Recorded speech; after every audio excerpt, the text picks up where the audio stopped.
Okay, awesome. Hey, thanks for that intro. And Survived Combatants, let me just start by saying thank you for doing this with me and for having me on your show. It's going to be a blast.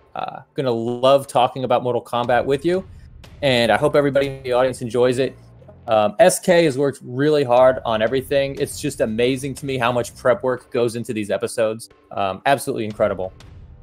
So let's go right into it with the reflect and recollect. With Mortal Kombat 1, my first experience with this game was way back in the 90s when it first came out. My friends had a Sega Genesis, and they rented the game, I believe, from Blockbuster Video. And immediately, somehow, they all knew the blood code, the ABAC to unlock all the blood and guts. And it was just the most amazing thing. We were doing fatalities right there on day one. Some of them we didn't know, but we accidentally discovered them, like Johnny Cage's uppercut fatality, pressing buttons randomly. Don't know what we did. We just knocked the guy's head off. It was amazing. And we stayed up way too late, just picking out all the different characters and playing pretty much every matchup you could. And we just thought that was incredible, the Sega Genesis version.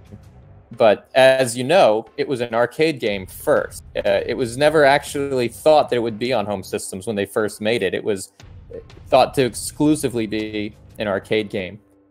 And the arcade game looks even better with the full original resolution of the game, the high-tech digitized graphics. It blew everyone's mind when this first came out. And if any time, feel free to stop me and interrupt and ask questions. That'll probably be more interesting than just like one-sided conversation, you know. But SK, you can chime in anytime you want. But fair enough. But you know, like I said, feel free to turn it on and ask anything if there's like anything I'm kind of glossing over that you want to hear more about. Feel free. But I'm just recently getting a sense.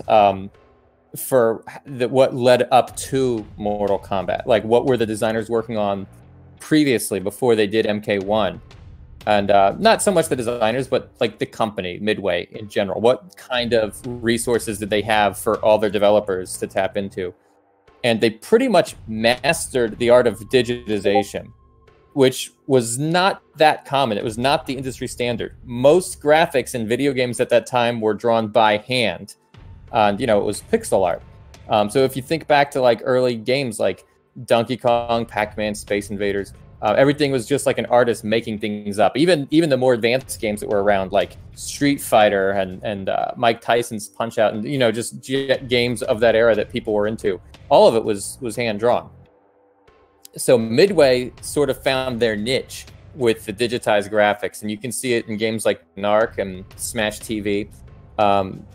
So when the developers decided they wanted to do a fighting game, everybody knows that they wanted Jean-Claude Van Damme for it, you know, and that was kind of like what the pitch was, hey, we have this digitization studio. If we can get Jean-Claude Van Damme to do this game, we could just put his graphics right into the game and have a blockbuster hit. And didn't quite ever work out with getting him into the game.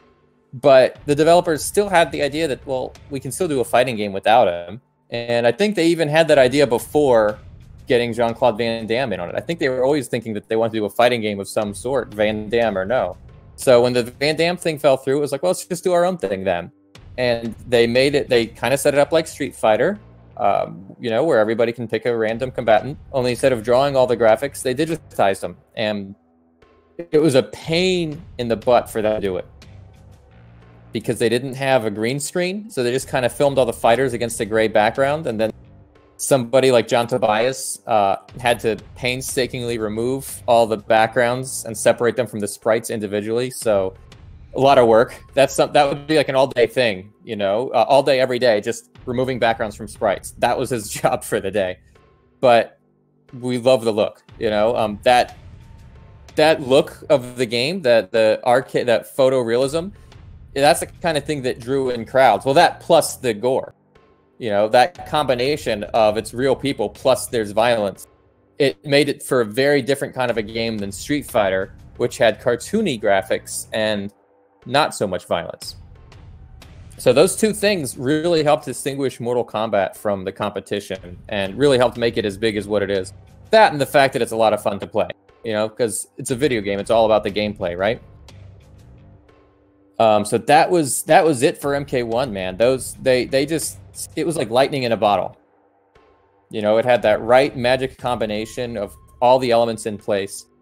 And let me read this comment. MJ Will Got Skills says, so glad they didn't get Jean-Claude Van Damme because we probably wouldn't have Mortal Kombat today. And that's true. That's a good point. If it worked out with Jean-Claude Van Damme, then the developers never would have gone off to do their own thing. And, it's funny because after Mortal Kombat, they weren't really thinking sequel. When Mortal Kombat was over, Boon and the other team members were thinking, well, I wonder if we can get a license to do like a Star Wars kind of a game or something next.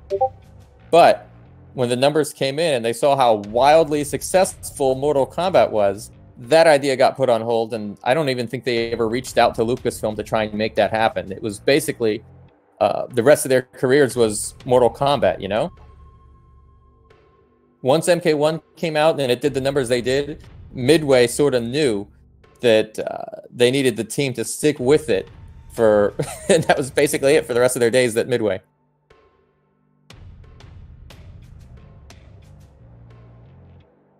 Yeah. So I've been a fan of MK since the very first game. Since MK1, I've been a player. And I was always drawn in by... I know I said earlier that it was like the graphics, the photorealistic graphics and the violence and the gameplay that drew players in. But you can't overlook the story, The game had great characters. It had a great setting. It had a very interesting plot. There's so much lore to it now. But even back then, from the very beginning, John Tobias, he made this comic book that tied into the game. And, the storyline was like perfect for a movie adaptation that would happen only a couple years later. Like, they knew exactly what they were doing. They just had everything set in place so perfect that this was destined to become a multi-million-dollar franchise.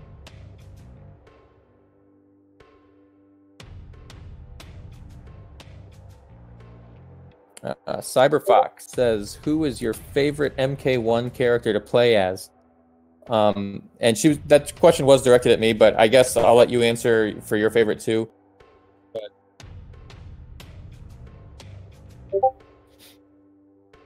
Oh, okay. For gameplay, my favorite MK1 character to play as is probably Scorpion.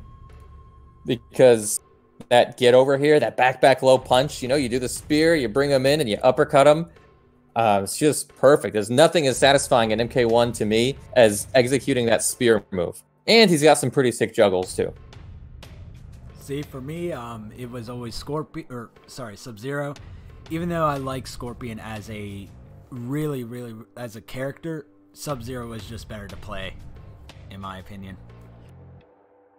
And you'll see why once we get to the main screen. Oh yeah, you're gonna do a little bit of gameplay for us tonight, aren't you? Yep.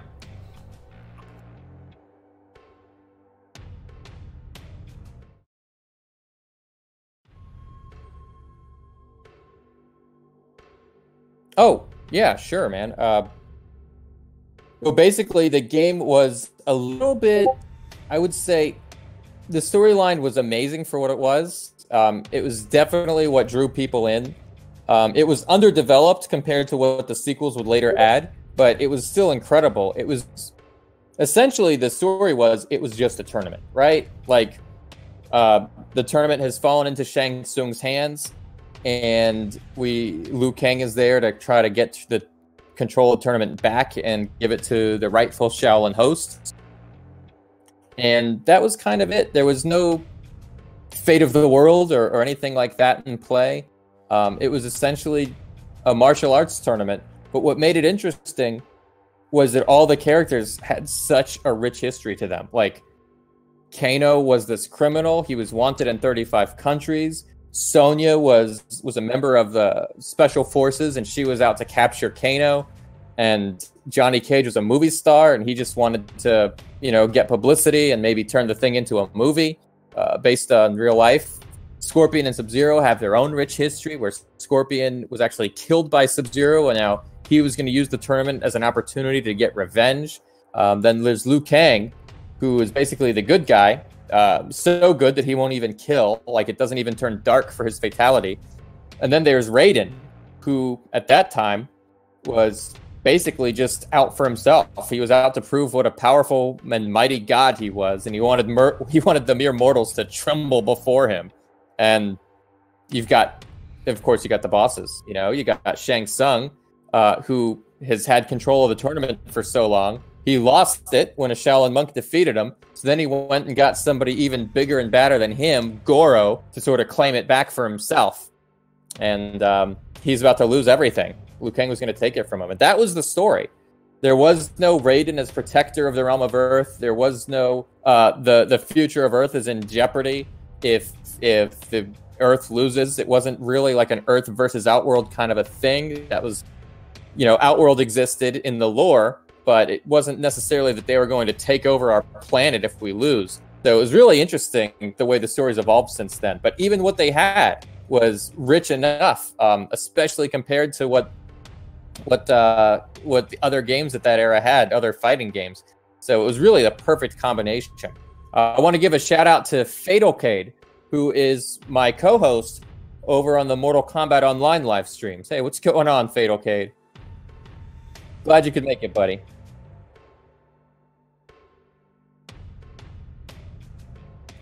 Alrighty, so now that we know about the story and basically the history behind Mortal Kombat 1, we're going to go on to play the actual game. So, all right, let's see how you do. Let's do.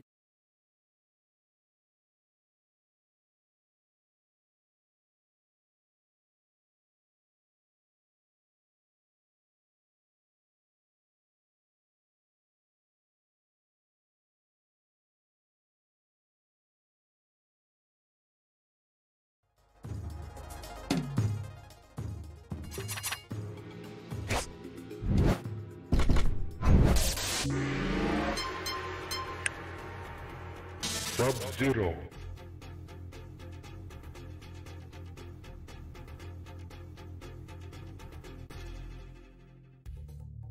Fight.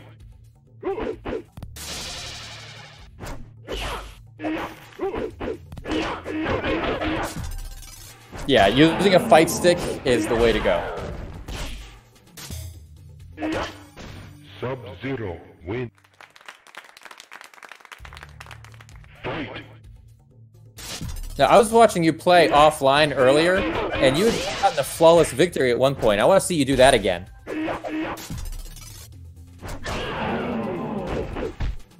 Finish her. Your freeze went right through her earlier. Sub-Zero win. Fatality.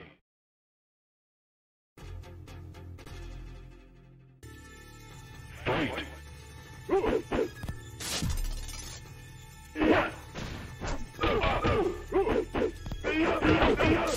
Okay, I want to know from you, since I shared my first experience with the game, how did you come into it? What was your first experience with Mortal Kombat? Excellent. Sub-Zero wins. Fight.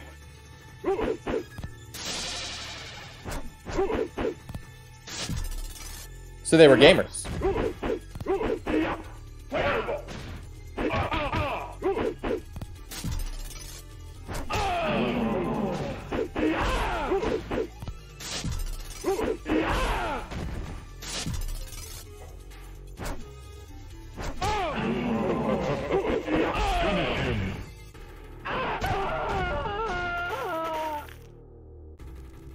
Sub-Zero wins. Same way he died the first time.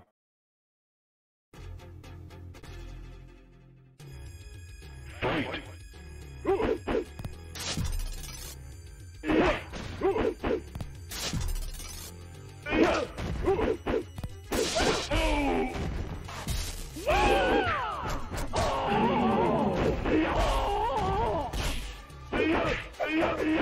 Okay, so you got your experience with MK Trilogy on the PlayStation at a very young age. Fight.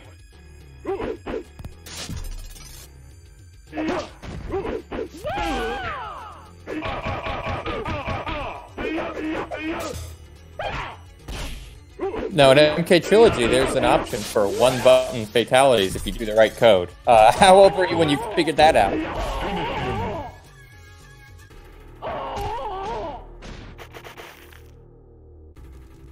Sub-Zero wins. Fatality. Test your might. Alright, so MJ Will Got Skills says he loves how the announcer's voice is subtle while still being commanding. One of the best, next to MK3's Shao Kahn. Now, here's some fun trivia facts for you. The announcer in the first Mortal Kombat 1 was Ed Boon himself.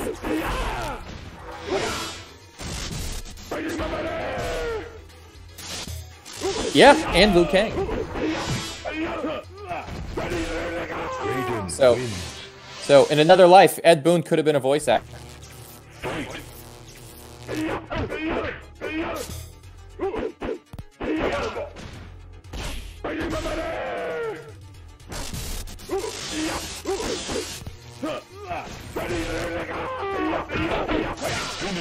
Excellent. Raiden wins.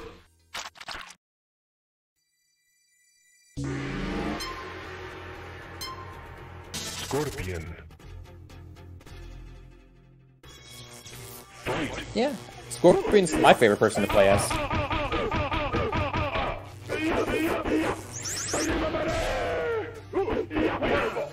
Raiden wins. Fight.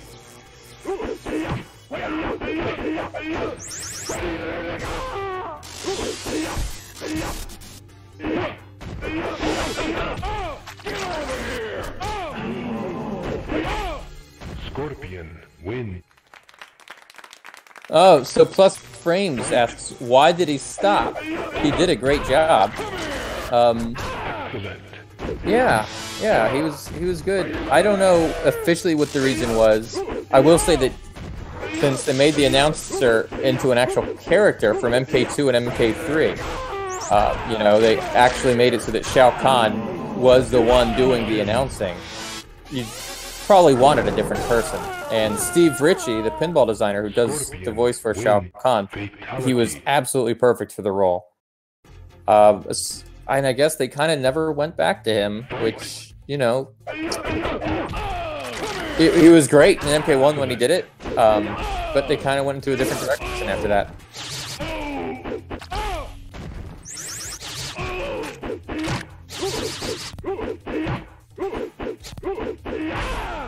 Scorpion win.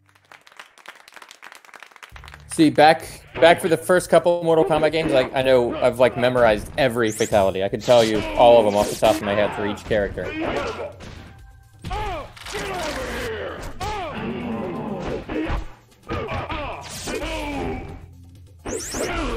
Kano wins. Fight. Live and learn.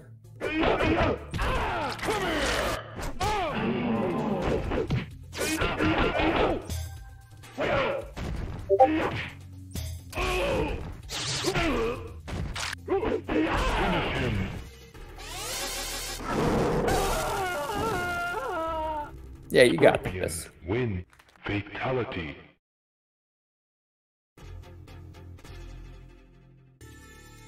Fight. MJ Will Got Skills.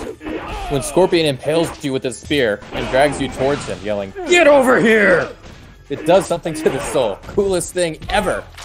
And yeah, it's true, man. It's true. Once you get that spear to connect and you drag him in like that, and you can land that uppercut, so satisfying. Johnny Cage wins. Low budget for one, right? So that might be why he did it for one only.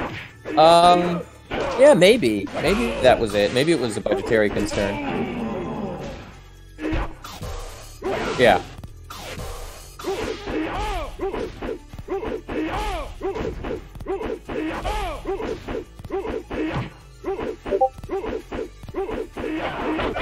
No, you do what you gotta do. You're fighting an AI. Excellent. Johnny Cage wins. Hey, that's a pretty good pattern to exploit when it works. Sub-Zero. Yes, here's a fun fact for you. Johnny Cage was actually the first person that they filmed when they made the Mortal Kombat game.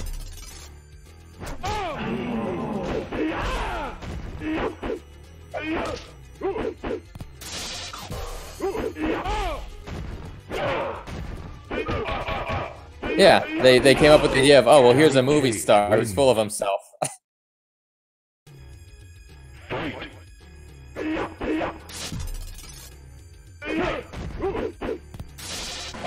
Yep, Daniel Pacina. And he also did all the moves for, he was also Scorpion and Sub-Zero. He did both.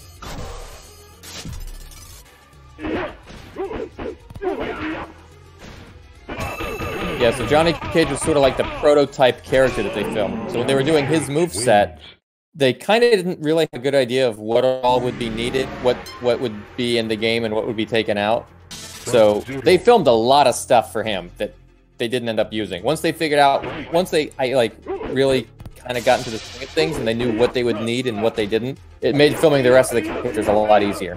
Excellent.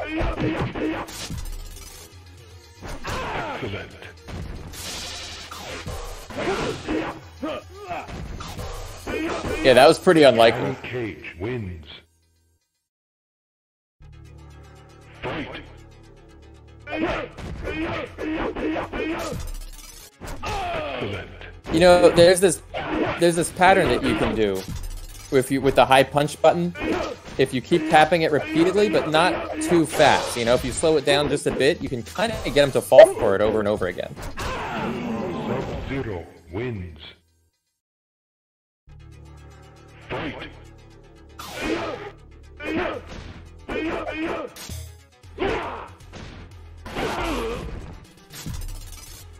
Excellent.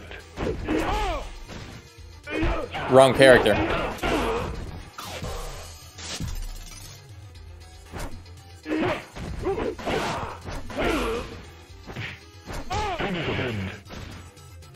Excellent. Sub-Zero wins. Test your might.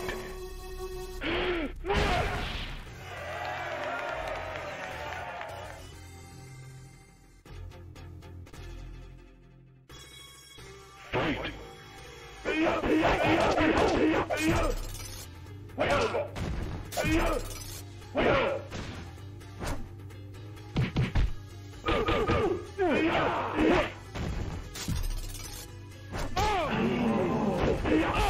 You know, another thing that I love about the game is the interactivity. Like, it's a little different than like Street Fighter, where you know the crowds were watching and you could like do stuff like break boxes or whatever if you got slammed into them.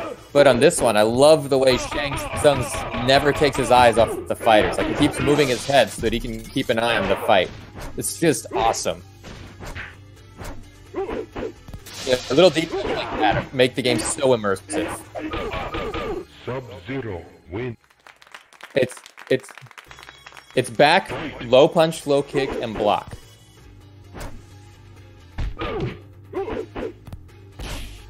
So basically back in the bottom three buttons, yeah.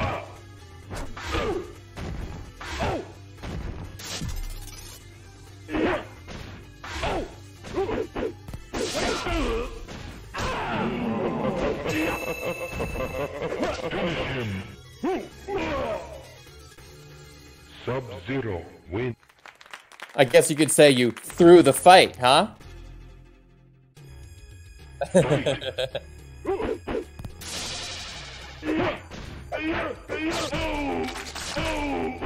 Now, you know what's cool is, like, you're doing a mirror match right now. When Street Fighter was out, two characters could not pick the same fighter. I'm sorry, two players. Two players could not pick the same fighter. They each had, if one person was Ryu, then the other person could not be. Kano wins. Mortal Kombat kind of invented that whole idea, like, oh, you know what? Both characters can be the same fighter, no problem. Excellent. I mean, if you think about it, that was a great innovation.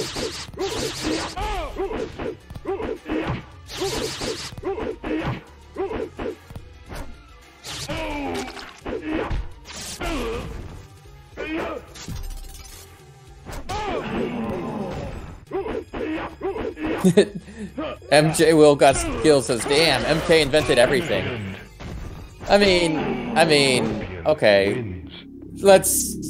I mean, they didn't invent the fighting game genre, but that was out for a while. But yeah, Mortal Kombat definitely made... Oh, absolutely. I mean, if you think about it, how many other fighting games came out that have finishing moves? Like, who started that, you know? This game right here started that. You know, Primal Rage does fatalities. You know, Killer Instinct does fatalities.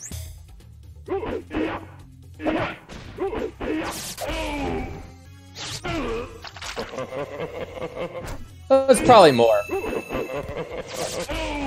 Kano wins. Yeah. Fight. Come here!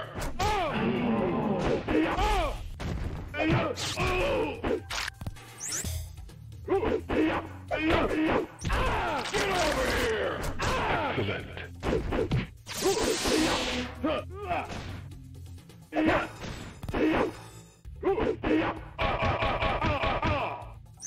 Finish him. Johnny Cage wins.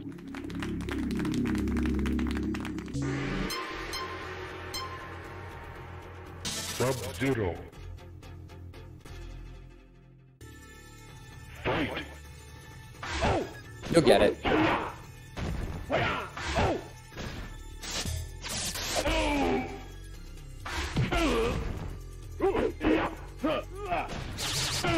Kano wins.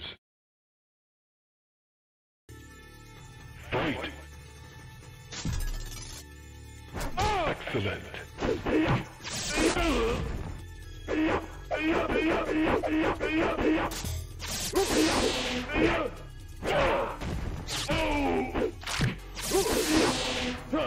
Yeah, you know, these patterns are crazy. It was basically designed to get the player to put in a bunch of quarters. But you put in enough quarters, and eventually the AI will lighten up a little bit too.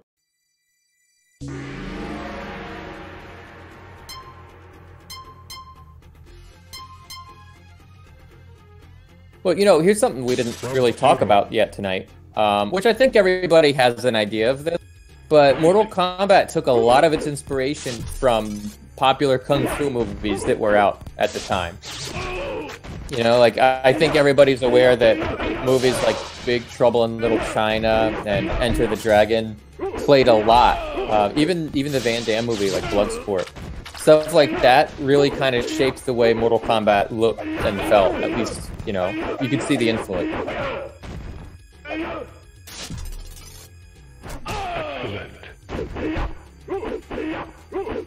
Like, I don't know about you, but when Mortal Kombat came out, I hadn't really seen those movies, and when I found that out, it's like, well, I want to go back and watch them. Then I want to see what the MK team liked so much about them, and I want to see where did they get their inspiration from. And I ended up watching Enter the Dragon and Big Trouble in Little China just to see what it was all about.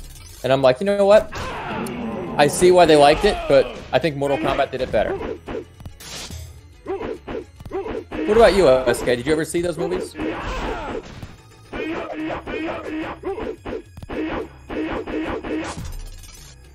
Excellent.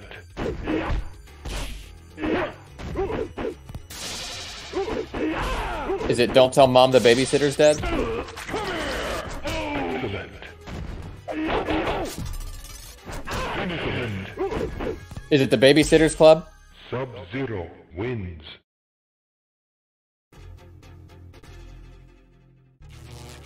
Fight.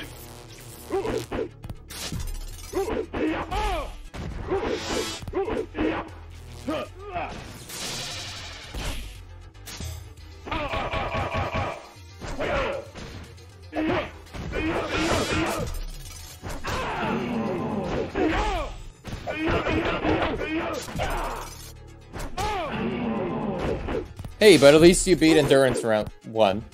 you know. So now the game has to get a little bit harder for 2. No problem. We expect that a little bit. Sub-Zero wins. Fight.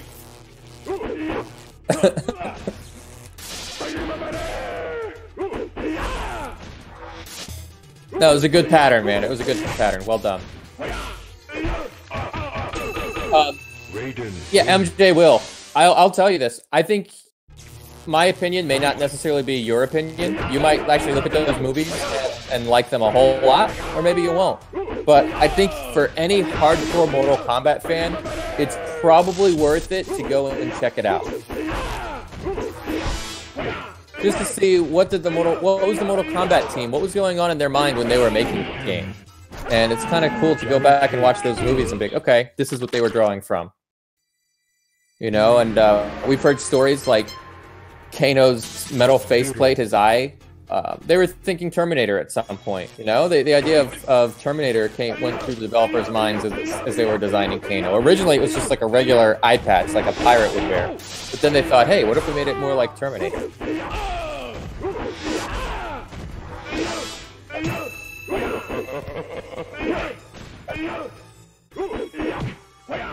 Excellent.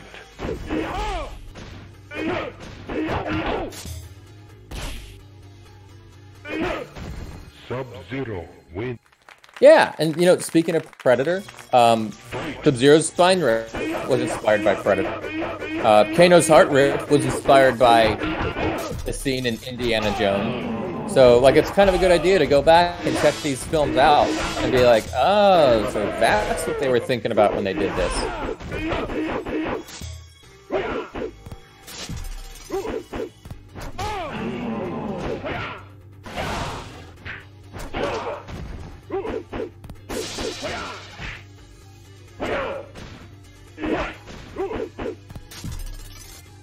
You're doing really well right now.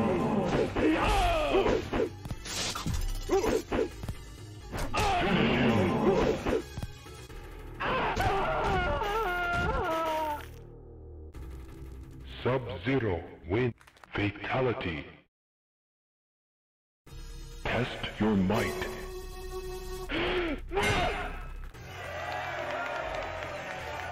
Fatality.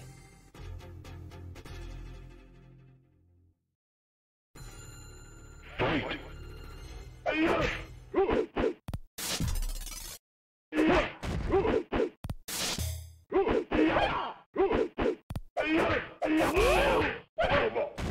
Yeah, and you know, I even remember seeing other things, like, I guess we're getting away from 1 now, we're jumping ahead to 2, which is not tonight, but even for 2, they would say things like Kung Lao's hat was, his look was kind of inspired by Oddjob from James Bond, yes. Yeah, with the hat.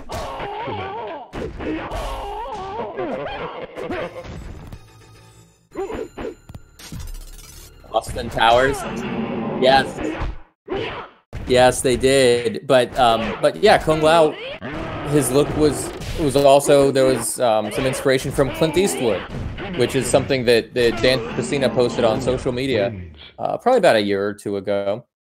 So it's like, yeah, all these things that are in our popular culture definitely influenced Ed Boon, John Tobias, and of course all the actors in the game. You know, all these actors came up with a lot of the ideas for fatalities. It wasn't just like Ed Boon and John Tobias saying, okay, this guy's fatality, this is this guy's fatality. Like, people like Richard DeVizio, people like Dan Pesina, they all had input.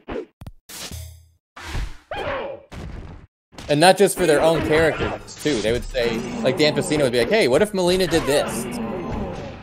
And that would end up in the game. So it's kind of cool to see that the actors, they weren't just fighters on the screen. They actually kind of did some behind-the-scenes stuff as well.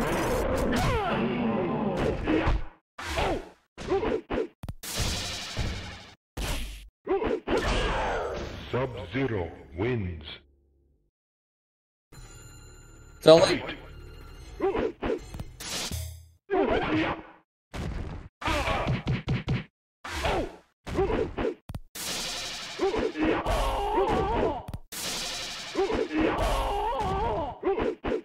Yeah.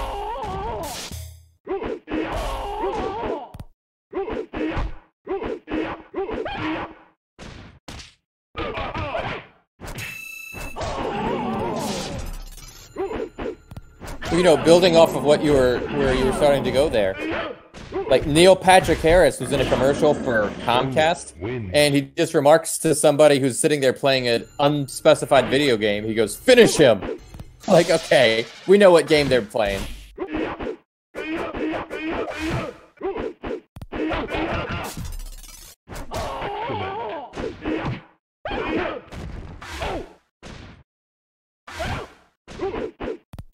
MJ Will Got Skills says, what's your favorite fatality in this game? What was the most shocking for you the first time?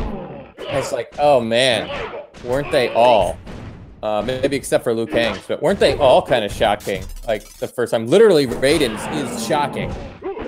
He actually shocks you to death. But it's like, yeah, they were all incredible.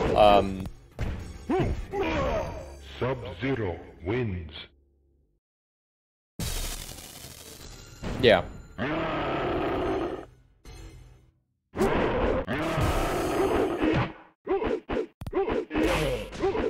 Okay, I think the first fatality that I've ever performed was as Scorpion. I mean, let's face it, it's up. It's very easy to do. Very easy to pull off.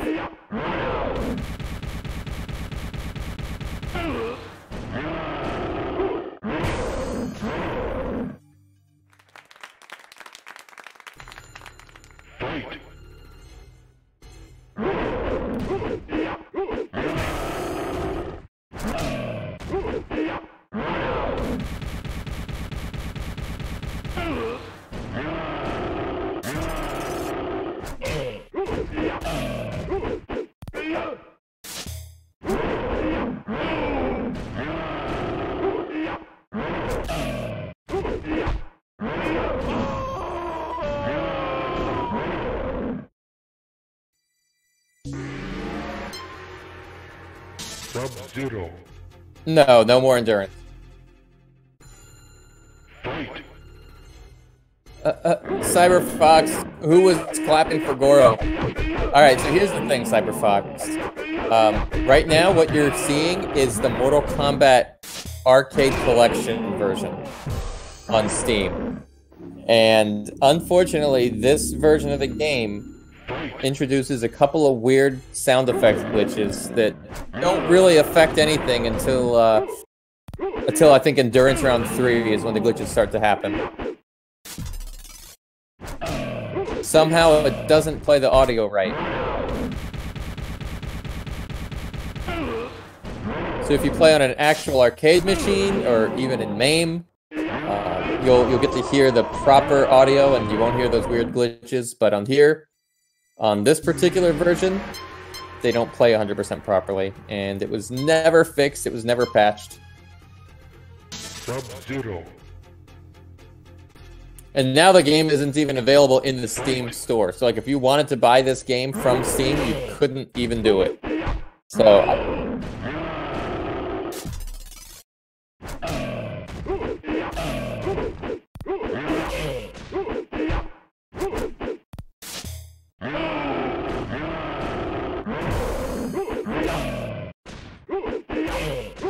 I will help you with that when this is over. Sub-Zero wins. Fight. I have it right now. I'm literally looking at it right now on my shelf. Nice win, by the way.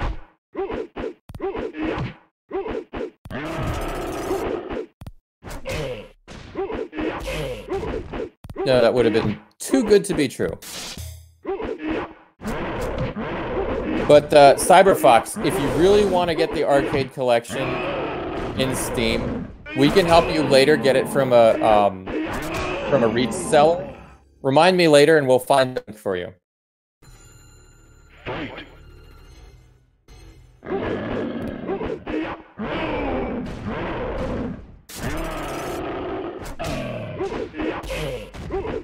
It is. It is. That's what I got the first time, darn it, but they gave me a refund. I did the same mistake.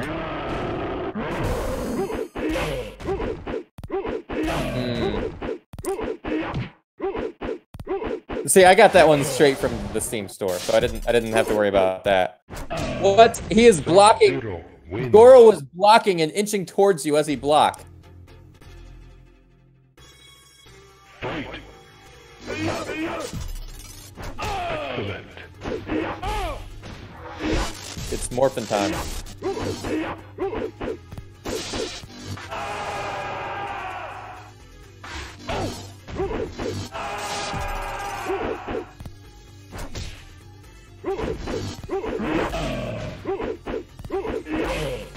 Sub-Zero wins. Now, when you do too good on this round, he morphs into Goro just to mess with you.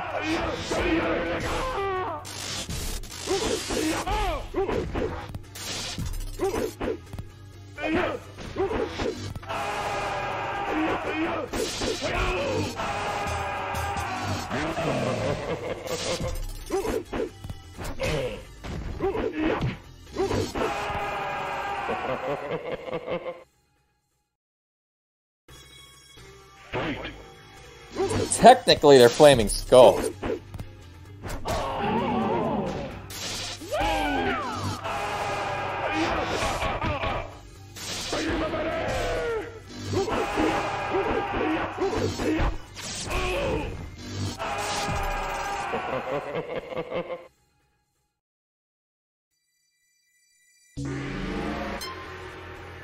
Sub-Zero. Hey, mine too! Mine too! Fight.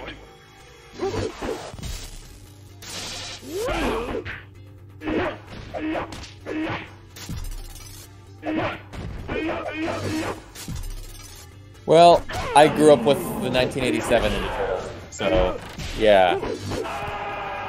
Which, you know, of course, in my mind, those were the best. That was the best adaptation of Turtles. Fight.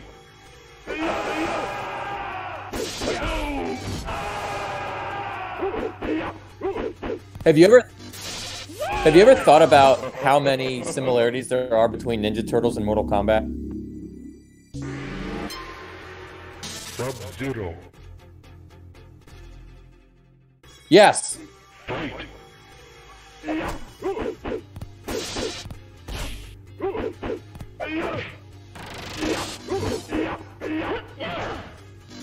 Are you talking about? Well, going back to earlier. No. Our earlier thing that you were just saying a minute earlier about the similarities. Were you talking about Rivette, the Time Stress character from Ninja Turtles?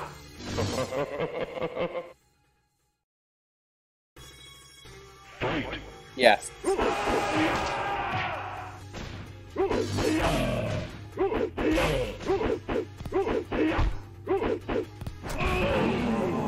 He's not an easy person to fight.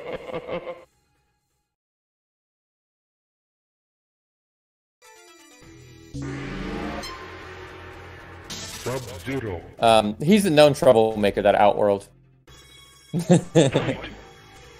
Honestly, he broke the world record.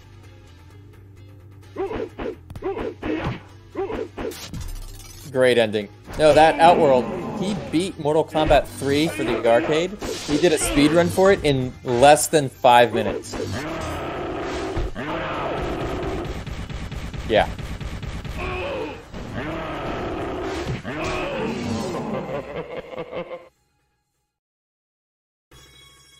Fight. I'm dead too. On the inside.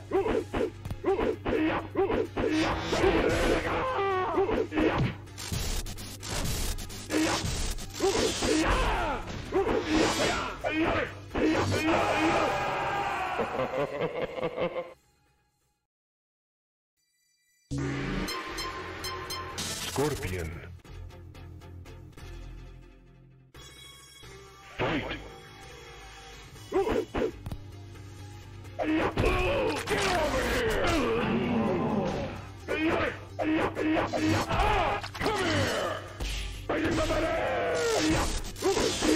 I love that teleport, that down back high punch.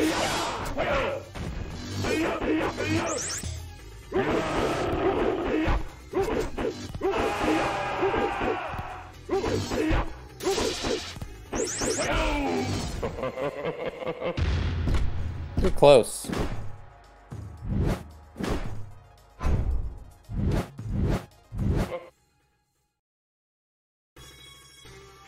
down back high punch.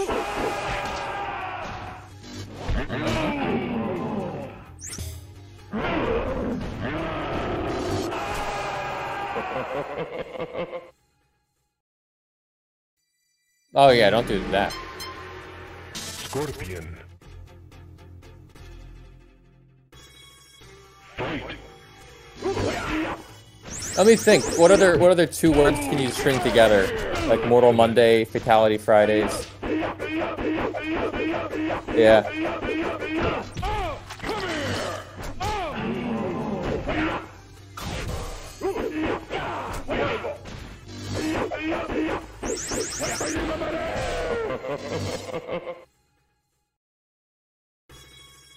Fight.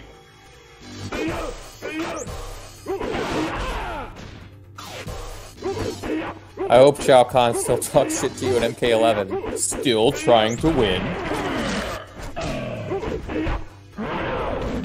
Yeah, man, they brought it back for MK Shaolin Monks. They brought it back for MK9. I think even MKX Mobile he does that, doesn't he? I'm pretty sure he does. Okay. Scorpion. Hey man, try it out. Give it a shot. See what happens. But you know, I think they'll definitely... You can't bring back Shao Kahn and not have his taunts. Am I right? Like, that's part of his character. That's his persona.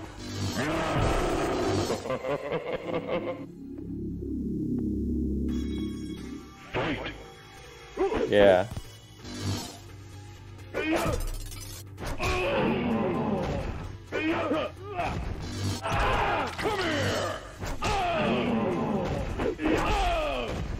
Yeah, that's what Shao Kahn's all about. I mean, if you take that out, it's like...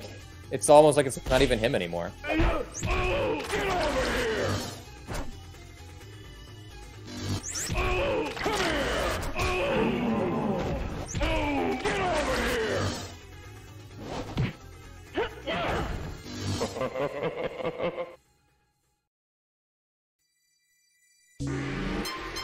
Scorpion.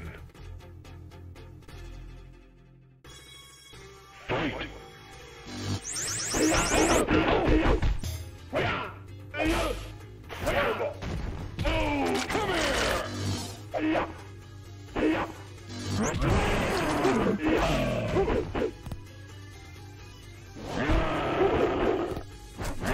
Excellent.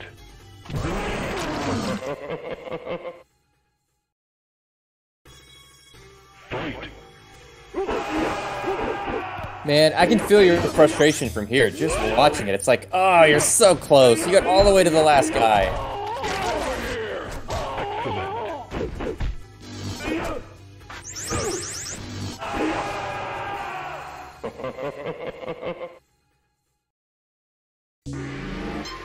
Scorpion. Fight.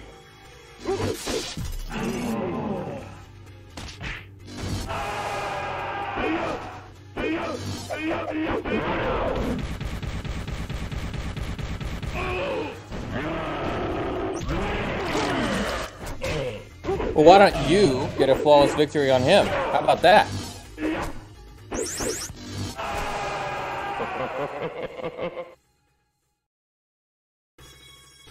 Fight.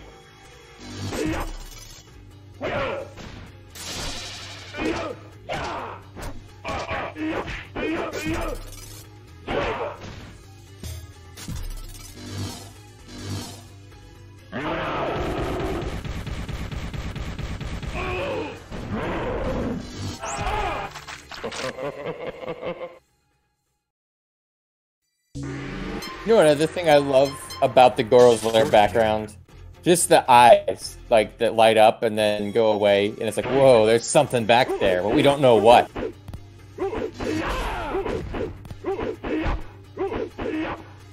They did, yes. In Shaolin Monks was the first game, but they did it again like in MK9. They showed the Oni back there.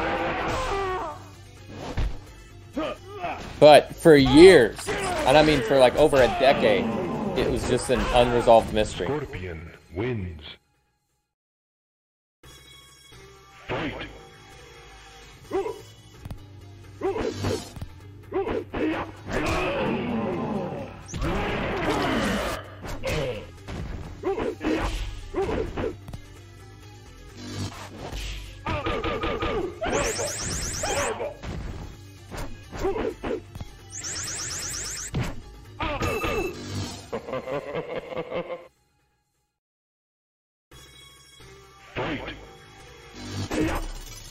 So close, man. Get over here!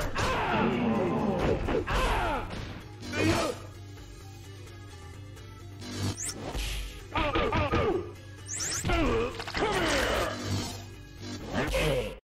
Sonya sub scored Luke Raiden Kano Johnny Sonya sub scored Luke. You know, MJ, speaking of the continue screen, if you look at the side, the little dragons, those are very similar. It's actually from the arcade collection, but those are from the continue screen. Those are based on the ones from the continue screen, I should say, from MK2. I love the clever, creative screens. And by the way, good game.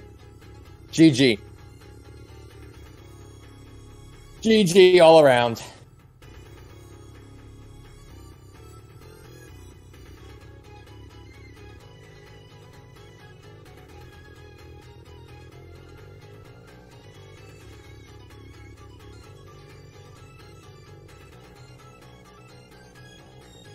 Johnny K. Yeah! Kano. See, this is the stuff that made us fall in love with the first Mortal Kombat game. I mean, look at the ending screen. Look at the depth of Scorpion's character. Look at how much they added to it. Like, he didn't get a happy ending, you know? Little stuff like that was just so deep. Sub-Zero. It really made you want to play through the game and be as every character. You wanted to see what each character's ending was. Like, that was half the fun.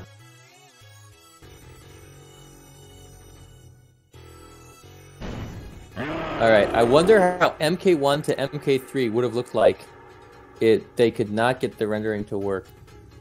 Wait a minute, I'm confused. Oh! Yeah, it wasn't just Ho Sung Pak either. He's the only one that they gave credit to. There's actually another guy. Eric Kincaid, and he just went uncredited.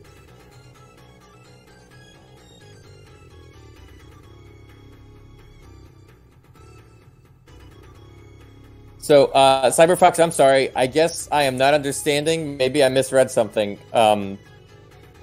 But you said something about MK1 to MK3, the rendering not working right. If you could just maybe explain that again to me, I will try and answer that question. And Jared wants to know if you're going to be able to do a reptile fight. Are you up to doing that or not so much? Well, I'm not supposed to say because that's part of a trivia question. Yeah. I don't know if you want to go into it now or take a little break and do trivia and stuff like that, or what? How you want to lay out the rest of the stream. Fight!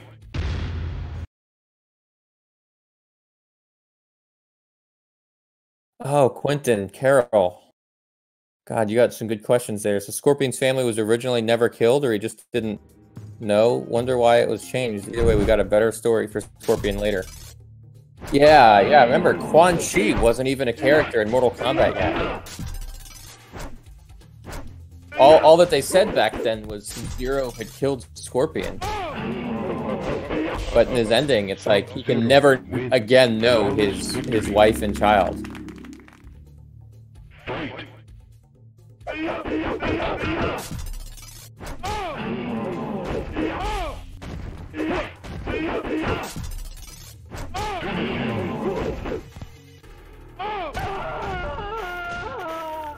Keep doing it. Keep doing it. Zero win. Flawless victory. Fatality. But yeah, Anto, we were all hoping for Mortal Kombat HD. I mean, we were hearing about it. It was teased ever since before Mortal Kombat 9 came out. Like, that's how long ago that was first planned. It really is a shame that we never got that. Sub-Zero wins. Fight!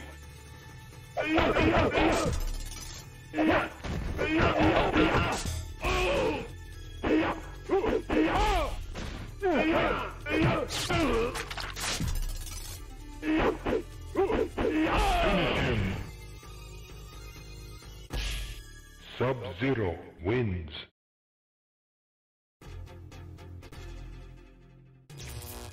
Fight!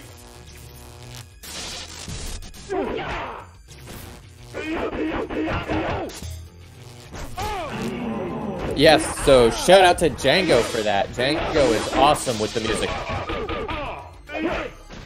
Sub-Zero wins. Fight!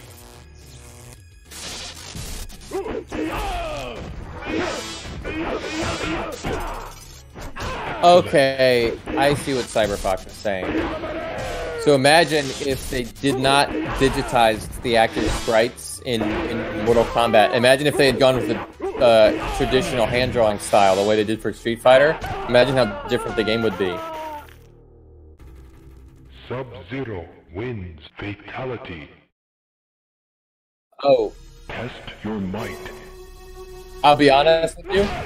The part of the reason why Mortal Kombat turned out as well as it did is because not only that, but it's the process of making it. Like, as they were filming the guy, the actor would say, hey, what if instead of doing this, I did it like this? And so that changed the way the moves work. And they would ask somebody like, hey, can you do this move? And he's like, no, I can't do that, but Rich can do that. You know, Carlos can do that. So the moves would be very different. Like, maybe they wouldn't have given the spear to Scorpion. Maybe they would have given it to somebody like Liu Kang. Maybe it wouldn't be quite so iconic.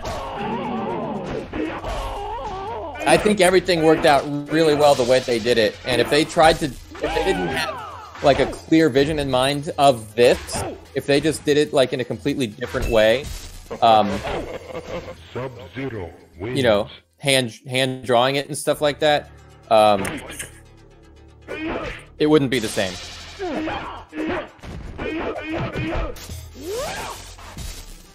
Would not be the same game at all.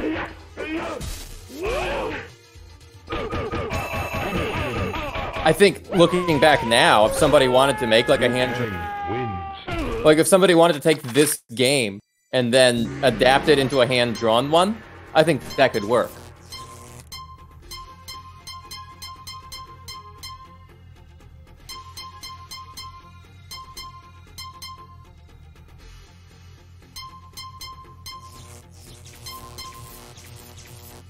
Forward, back, high punch.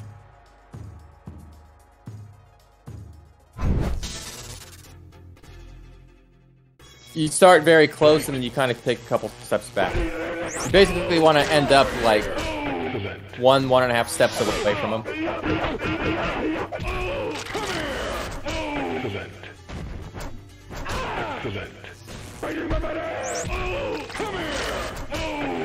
Scorpion win. You got the lightning, down, forward, low punch.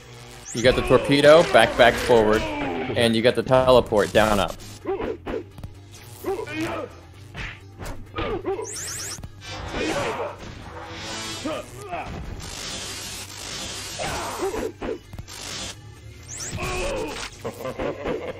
Finish him. Scorpion win.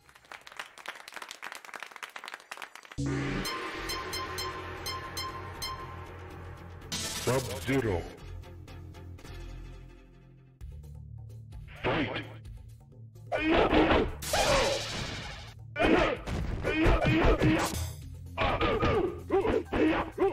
What do you mean?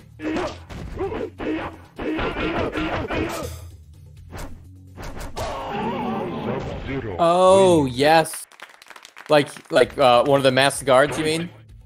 Yeah.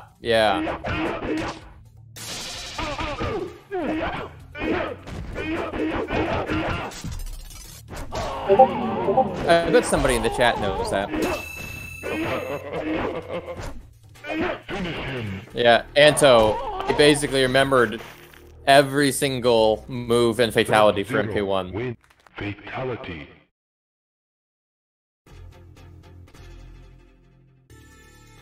That muscle memory never goes away.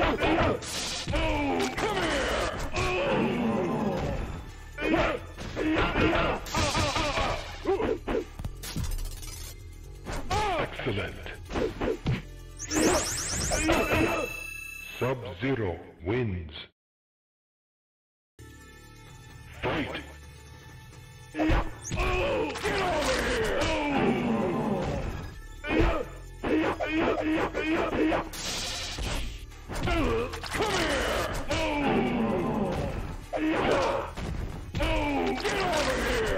Excellent. Scorpion wins.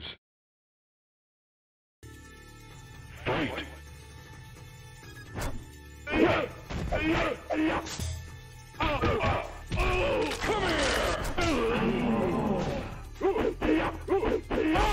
Oh, he's been a fan of the first MK1, huh?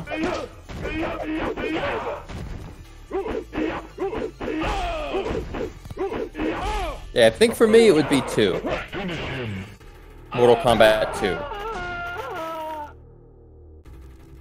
Sub-Zero wins. Fatality.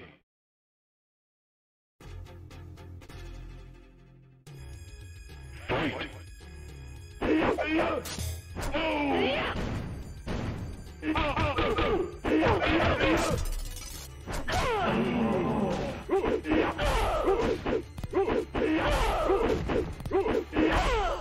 Sub-Zero wins.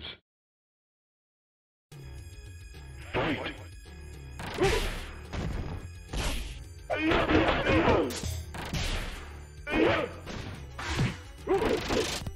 Who thinks Mortal Kombat 11 will be the final Mortal Kombat game based in the reboot timeline?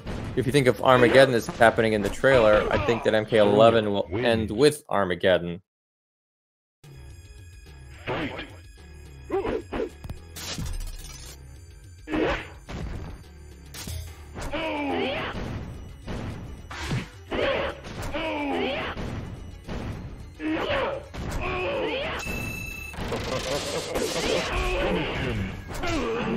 Sonya wins.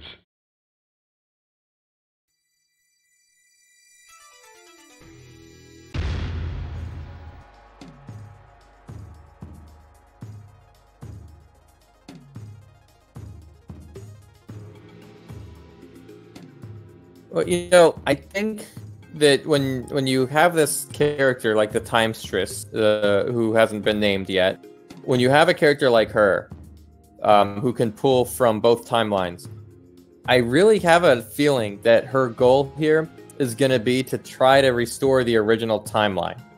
And of course, if she's successful, that would mean that making so that Armageddon happened because it was supposed to happen. If she puts things back to normal, if she puts things back to the old timeline, then that's sort of inevitable. That's sort of the conclusion of that. So, you know, I do think that that's a possibility, Quentin, but I don't know if that's canon as much as it would be like some of the latter endings. You know what I'm saying?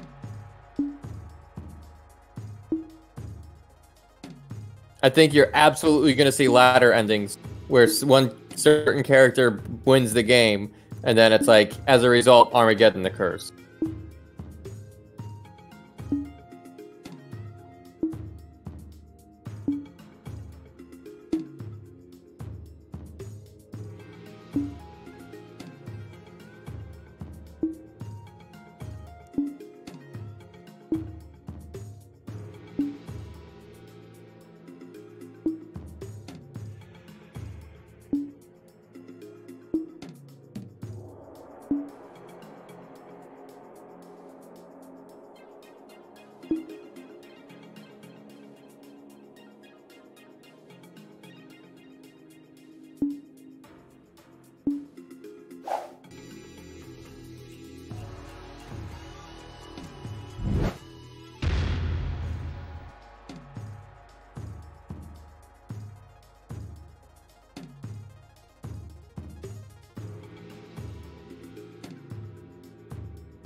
Or Zombie Lou. Zombie and Spirit Lou.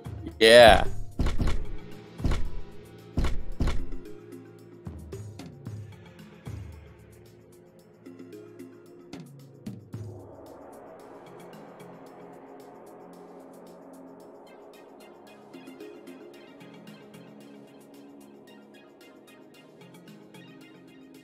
Oh yeah, let's do that.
You want to do question 1?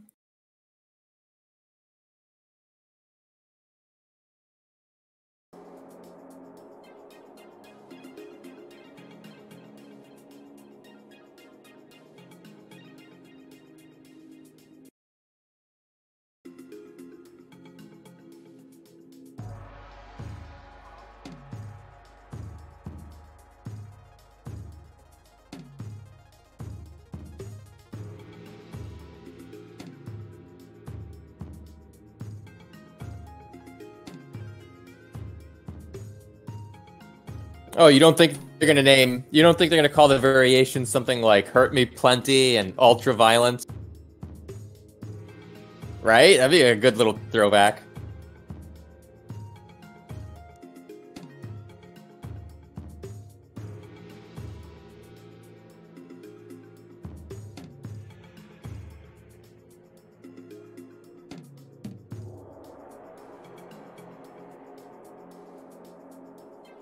But you know what? You guys have really got me thinking about the guests now. Like, what kind of guests would you like to see?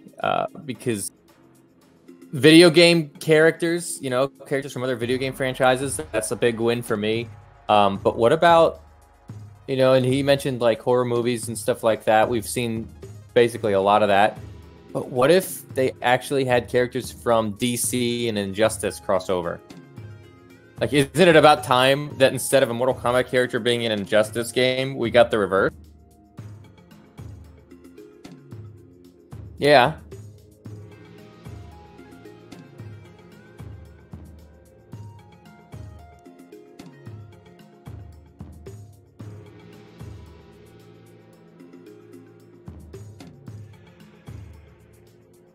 Yeah.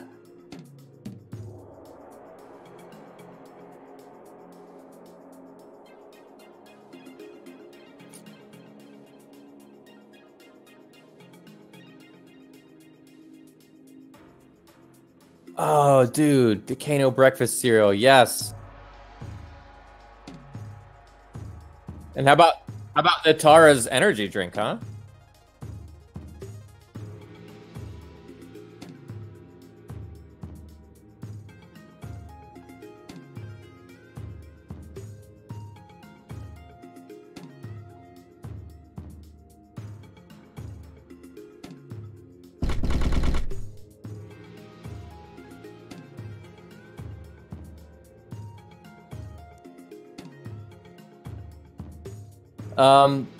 Well, you know, maybe since they chopped off 2 of his arms in the MKX comics.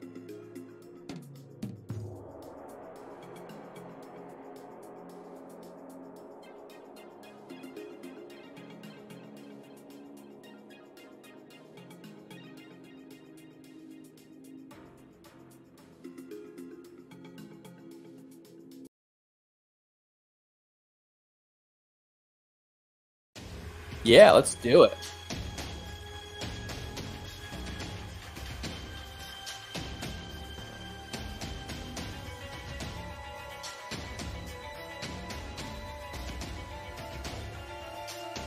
Alrighty.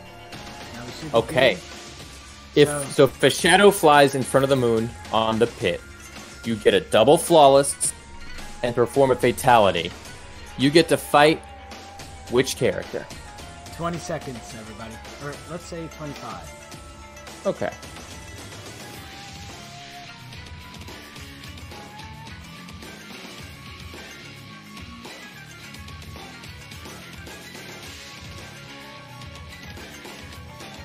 On my screen, I'm seeing Jared the dog answer first. What about you? Yep. And the answer is reptile. Nice job. Let me get a notepad out. Okay. Now, let me clear out the questions real quick. Okay. Are you ready? All right, let me know when we're ready for number 2. We're ready for 2. Okay. What kind of games did Ed Boon work on before doing arcade games? If that's too hard, I can make it multiple choice.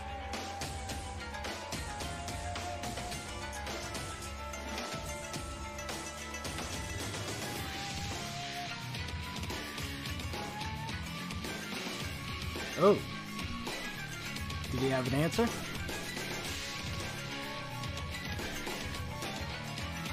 Yeah, Spencer just tossed his hat in the ring there. Oh wait, I said Ed Boon. As answer 2, I did Ed Boon. Let me...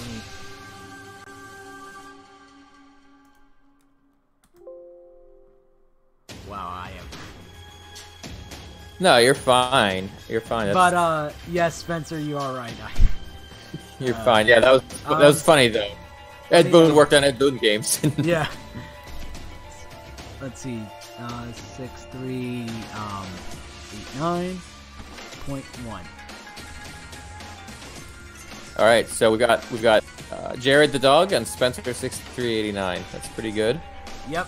So 1 and 1. Let's see. Now. All right, we're ready for question 3. Mm-hmm. All right.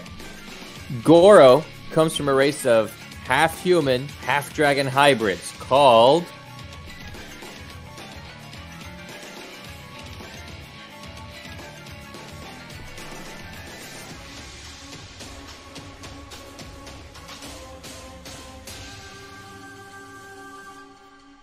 Looks like we got an answer. Yeah. Quentin. And you are correct. Yeah. So let me write your name down. Yeah, we got it from Quentin Carroll this time.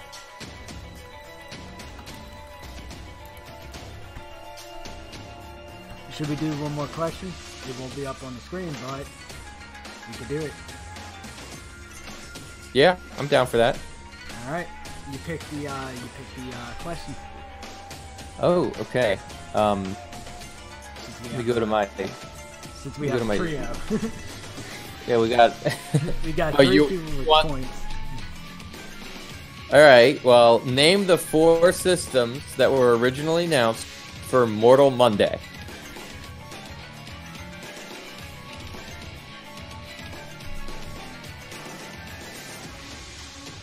Yeah, this might be a minute long. No, I just named the 4 systems. No big deal. Like Saturn, PlayStation, N64, and Atari Lynx. There you go. There's the 4. Not really. Yeah, no, it's...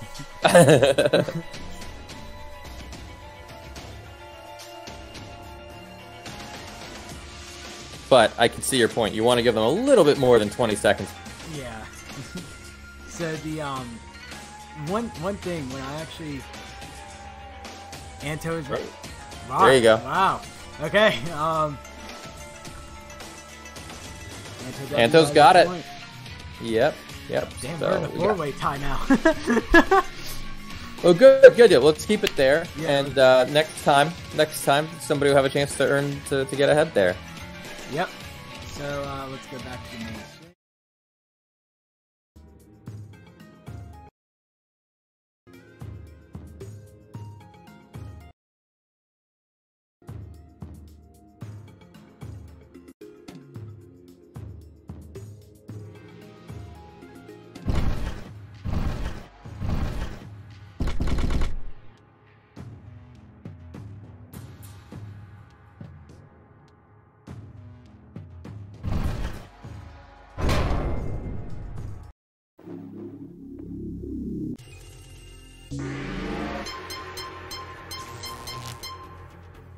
Sub-Zero.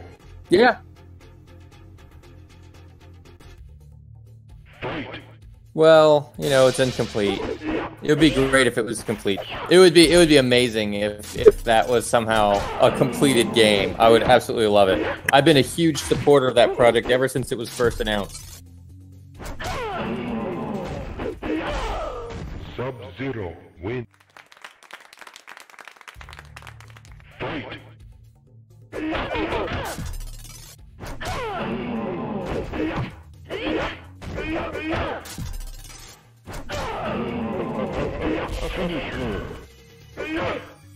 Sub-Zero win. Flawless victory.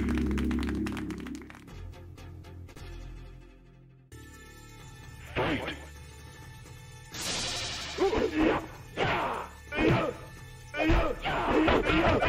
Yeah, sounded good.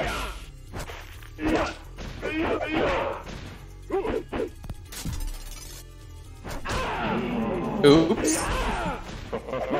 Yep. Sub-Zero wins. Fight.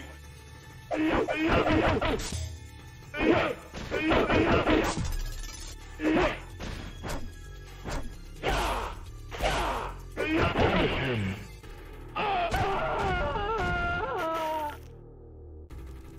Sub-Zero wins. Fatality.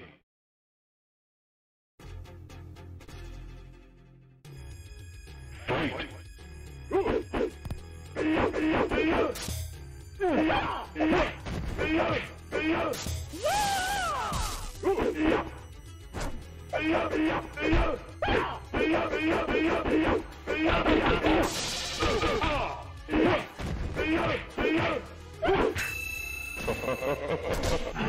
Liu Kang wins. Fight.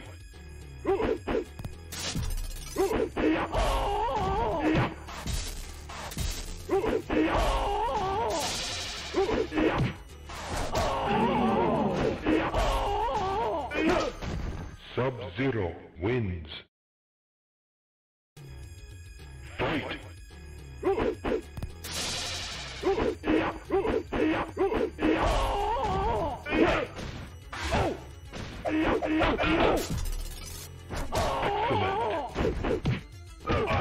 I don't know. I think that MK Legacy Season 3, which I think was called Generations, that's probably canceled or in limbo like forever. But the actual MK3 movie, the one directed by James Wan, I think that's going to move forward. I wish I had a better idea of like a timetable on that. But I'm pretty sure that all systems are go on that one.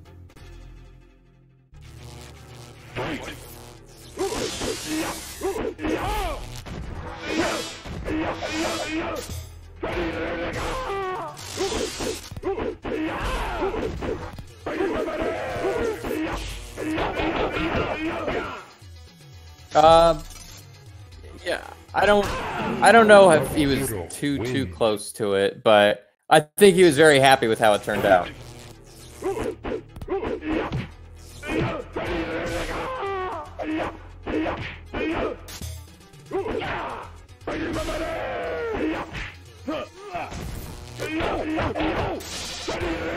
Raiden wins. Yeah, I know what you meant. I know what you were thinking about.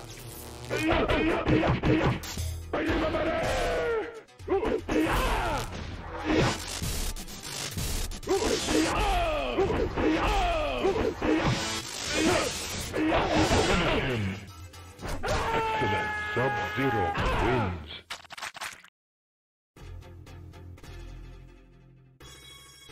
Fight!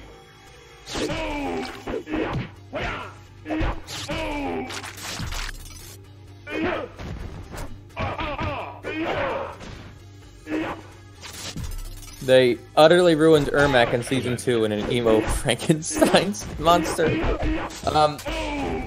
I mean, look, Ermac's character was pretty underdeveloped. Like, by the time Annihilation was released, there wasn't really a whole lot for them to work with. I think it had just come out that Ermac was an amalgamation of different souls that was introduced in MK Trilogy. But if you look at the original ending that Ermac had in Ultimate MK3, it was basically, hey, a mysterious guy won, and he's showing everybody that he's here. And that's that. So they changed it. They updated it in Trilogy to say that he was a creation of sorcery and that he exists as an amalgamation of souls. And that was a much, much better and interesting story for him. So you got to remember that in Annihilation, there was basically nothing for them to do. It was like, well, what do we do with Ermac? They got to do something. I kind of don't blame the movie production for not carrying him. He wasn't like this great, amazing character like you saw in MK Deception or MK9. Ermac just wasn't there yet. Wins. Fight.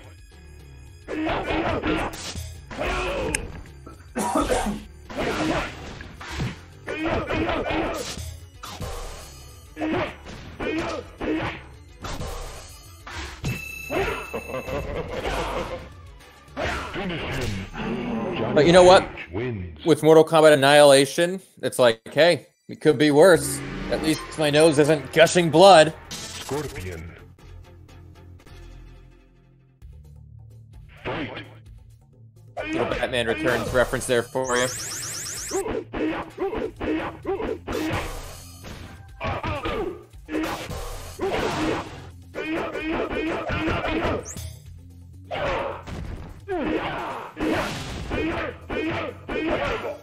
Johnny Cage wins.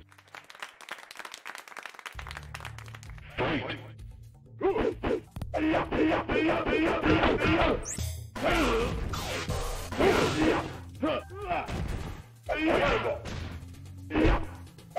Yeah. Johnny Cage wins.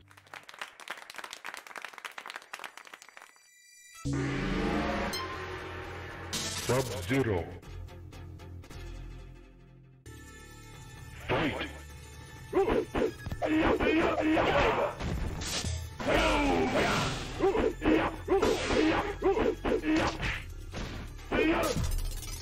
Yep, that's exactly where they came from. I think that's great.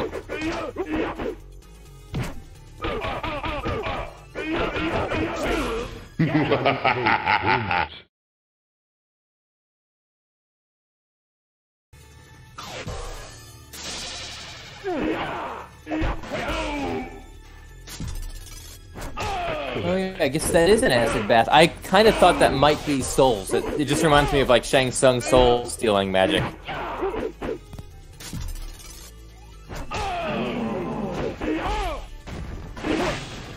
Sub-Zero wins. Fight.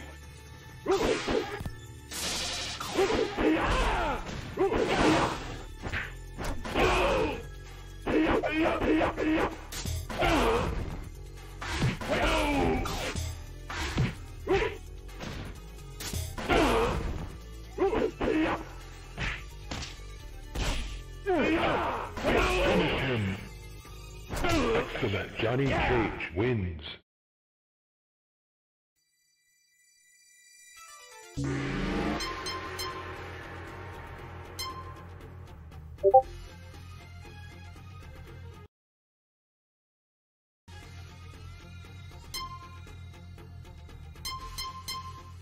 Scorpion. Fight.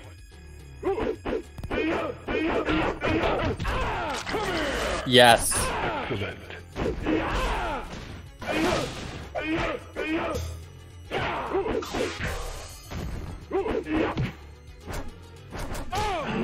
Scorpion wins.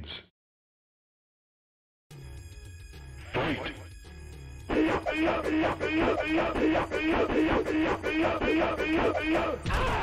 over here!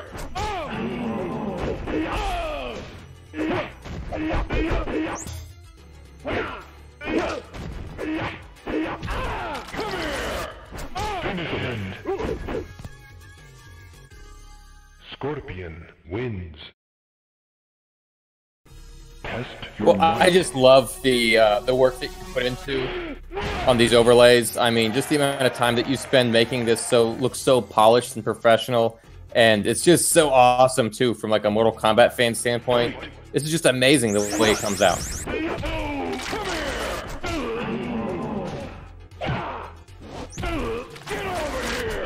Excellent.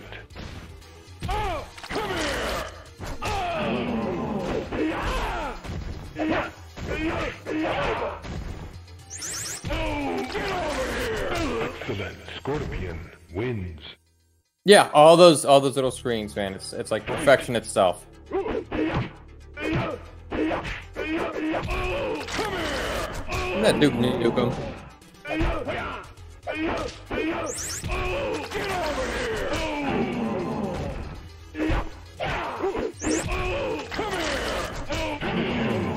Oh boy. Excellent. Scorpion wins.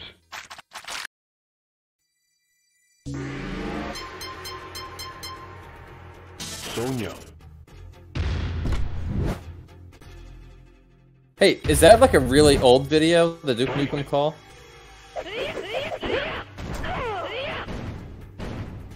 I think I've actually seen it. It was a long time ago.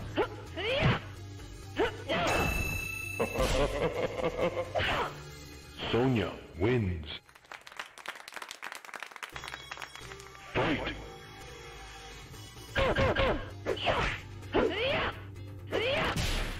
Yeah, what do you want to do next? You want to still keep playing Mortal Kombat 1? You think you'll get to another ending now? Sonya wins.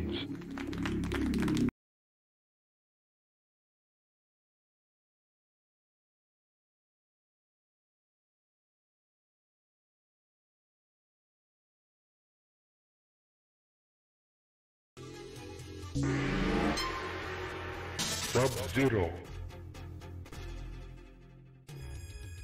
Fight.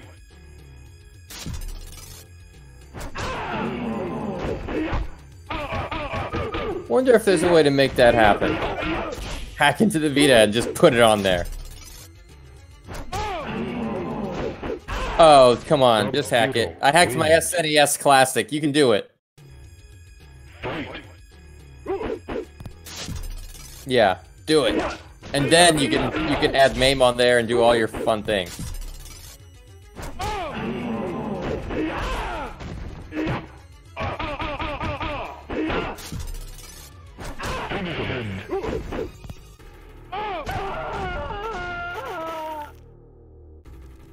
Sub-Zero wins. Fatality.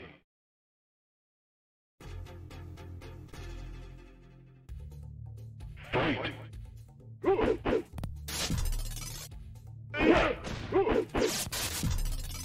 Excellent. They increase in difficulty, much like the AI in Mortal Kombat itself.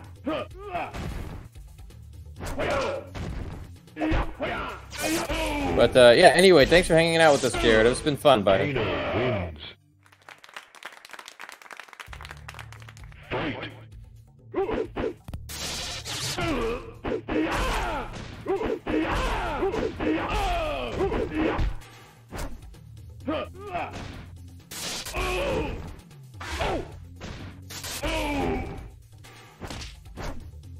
Finish him. Excellent. Kano wins. Sub-Zero. Fight. Wily Yang versus Bihan. I don't remember exactly what precipitated that discussion, but I mean, it was nice. I think it would be very nice to see the two of them get along again. You know, like they're brothers. Instead of them trying to kill each other, maybe they could team up. Oh, you were referring to the mirror match. Right. Okay. Well, Yep, it's fun to pretend. The programmer of video games says, actually the realms are the result of the one being's consciousness, which is true. You know, in the Mortal Kombat lore, there was the one being, and he was sort of feeding off of the Elder Gods themselves, and the Elder Gods had to do something about him, so I guess they couldn't really kill him, but they did shatter his consciousness into like a million different fragments, and now those fragments make up the realms. And the one being is, well, he's no more. And the realms themselves are not aware that they were ever once connected and formed the one being. So with the one being no longer being conscious, that's kind of it. He's turned into the very realms and makes up reality itself. But through characters like Shao Kahn and Shinnok, who want to take over realms and... not Shinnok, Shao Kahn and Onaga. Excuse me. The one being is sort of subconsciously... He's subconsciously impacting those types of characters and making them want to invade realms together, and they don't know. Don't even know it's the one being working through them. So yeah, thanks for hanging out with us, Spencer. It's been fun, man. Hope you enjoyed it.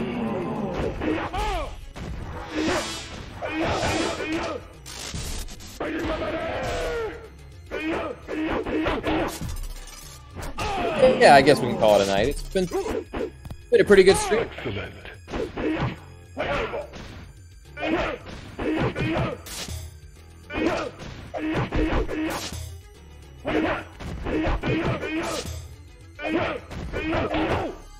Sub-Zero wins.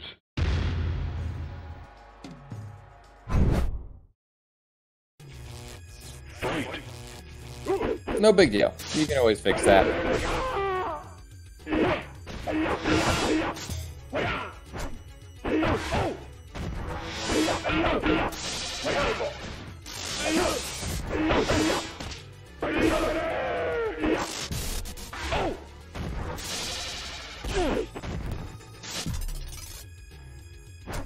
Excellent.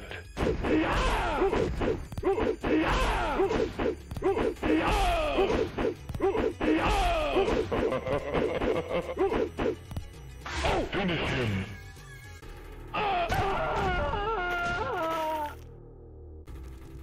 Sub-Zero wins. Fatality. Test your might. Kind of thought maybe you would skip that one. Okay. Fight.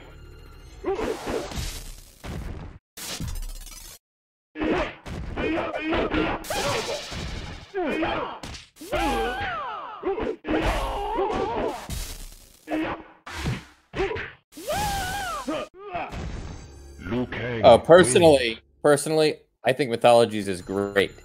Fight. There's a few things in there that are a little bit unfair, but I think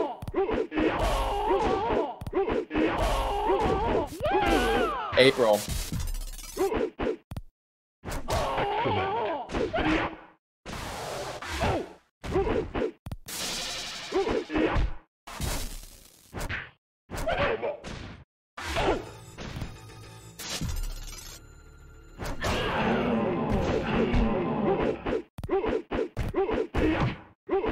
Well,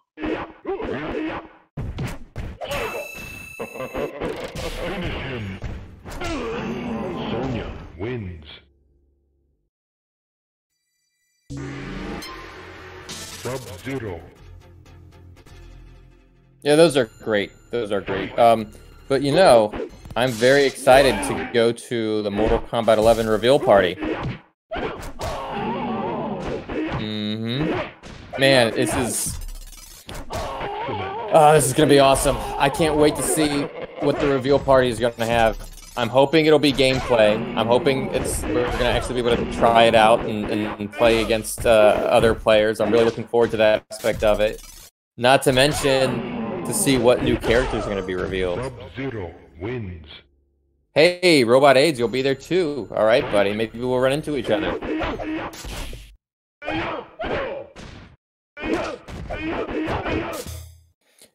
I can't wait to see what characters are going to be announced, what's going to be revealed, what we're going to actually be able to see.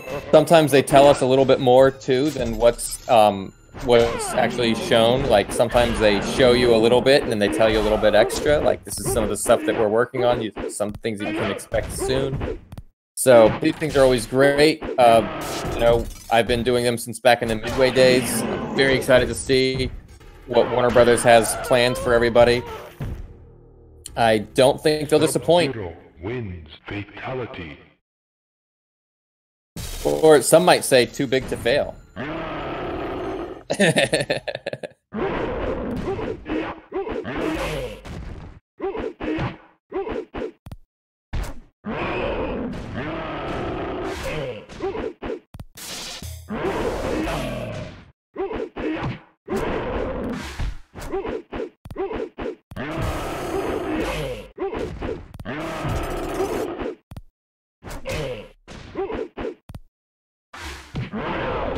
Man, look at people saying what characters they want. I see Robot A saying he wants Nightwolf. Anto W saying he wants Ferrator. But look at Quentin. Not asking for a particular character. Saying he wants that adventure mode. Dude, the return of Conquest. Yes.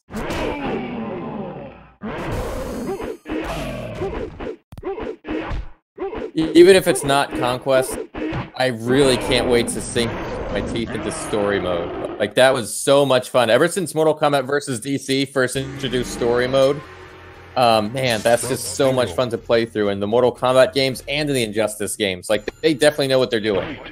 They've got that story mode down to a science.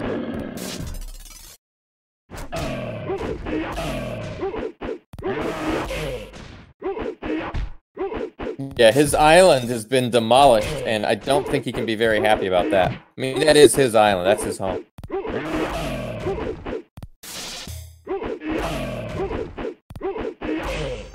Sub-Zero wins flawless victory. Against Goro. Yeah. Dude. How often does that happen, huh?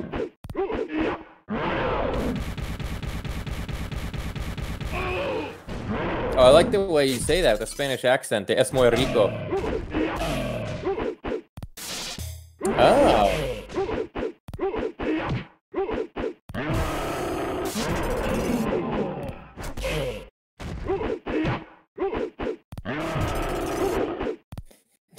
Is that what you say for Norse? You just say Viking? Alright, so you're part Thor, basically. Yeah, cool. Awesome. Yep.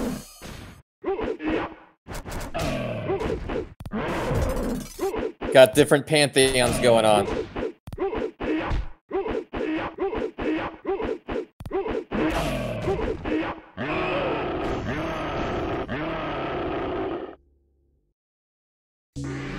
Yeah, but still, man, you got a flawless on Goro.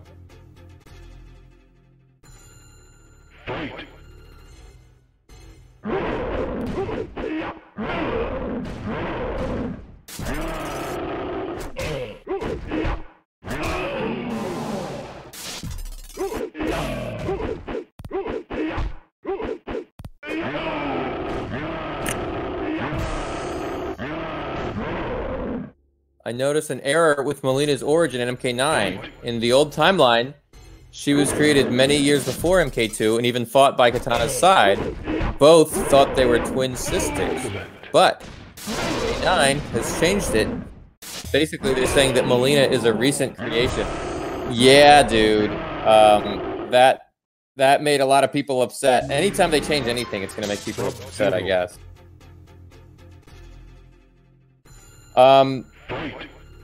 I mean, okay, I noticed that change too, and yet I kind of thought like the reveal was cool too.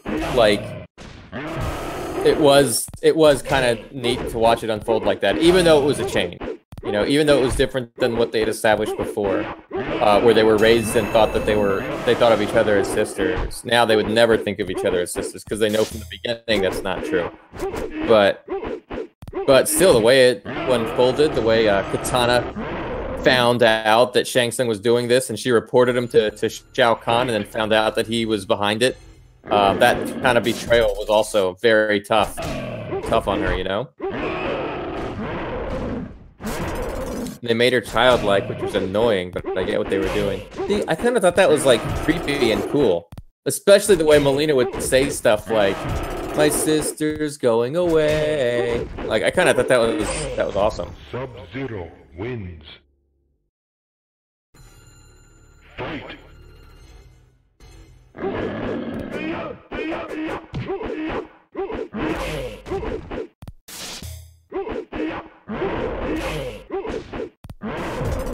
Instead of Smoke. Yeah, because Raiden changed the timeline around, so now the person who was supposed to be... Like, he had visions of Smoke becoming a cyborg, and he's like, I'm gonna save Smoke.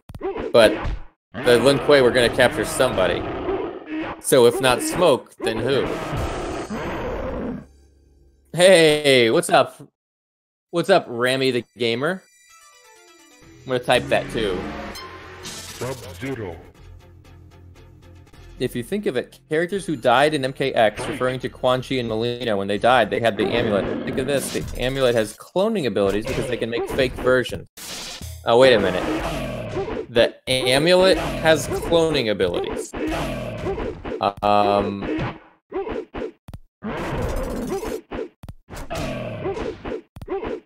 Yes, he is talking about Shinnok's amulet. I'm not sure what you meant when you said the amulet has cloning abilities. Are you talking about cloning people like Melina? Or are you talking about cloning the amulet, like making a duplicate of it?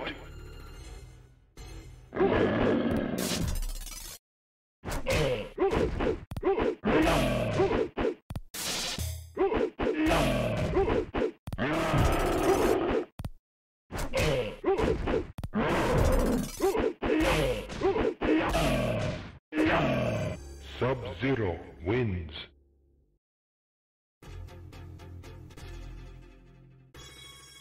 Fight! Yeah, sometimes that's when you do your best fighting. Just pay attention to the chat. The fighting takes care of itself. They did clone the amulet in X, right? Hey, is it alright with you if I spam one of my videos?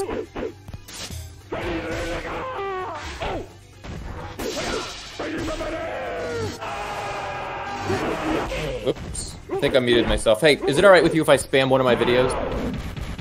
Oh, okay.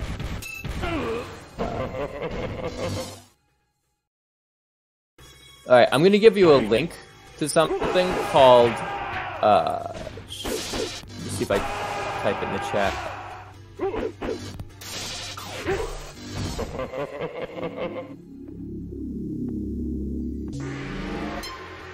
Sub-Zero. Alright, I'm gonna link you to a video called Shinnok's Amulet, The Complete Saga. Here you go, guys. Alright, so don't watch it right now, obviously, but maybe when the stream is over, check that out. That is a video that I made showing what happened with Shinnok's Amulet from the very beginning when...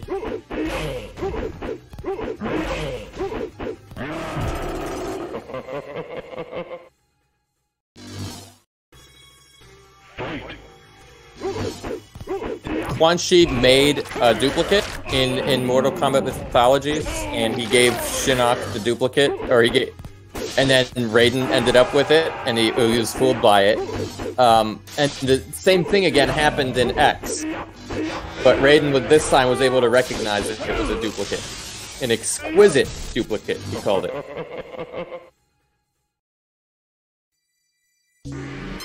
Sub-Zero. But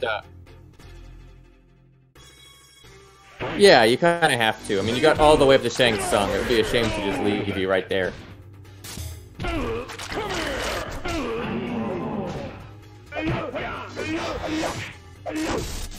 Yeah, but listen, guys, if you want to see everything that happened with Shinnok's Amulet from the beginning all the way till now, I didn't miss a trick with that one. That link will show you the complete thing all the way through to a ridiculous level of detail. I think you'll be quite pleased with that one.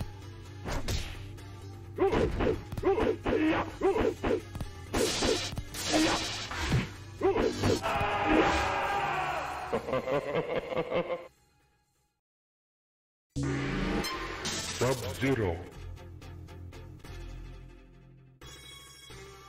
It really is frustrating getting all the way to the boss and then not making it. Because bosses are cheap. They're not fair. They don't fight fair at all, do they?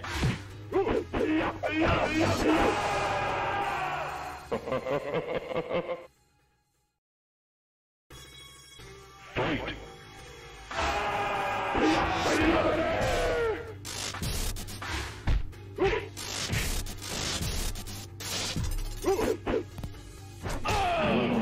In MKX at the beginning, Melina used the amulet against Kotal Khan, and it severely burned Melina's arms. But later on, when they find and capture her, her arm is perfectly fine.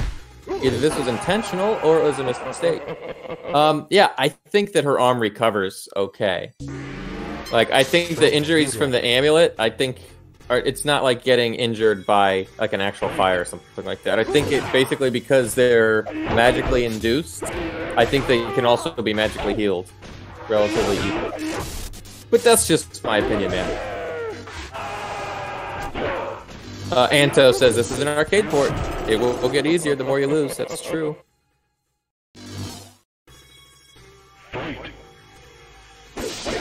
Shang Tsung being young during the MK1 timeline. Oh my god, that is absolutely right.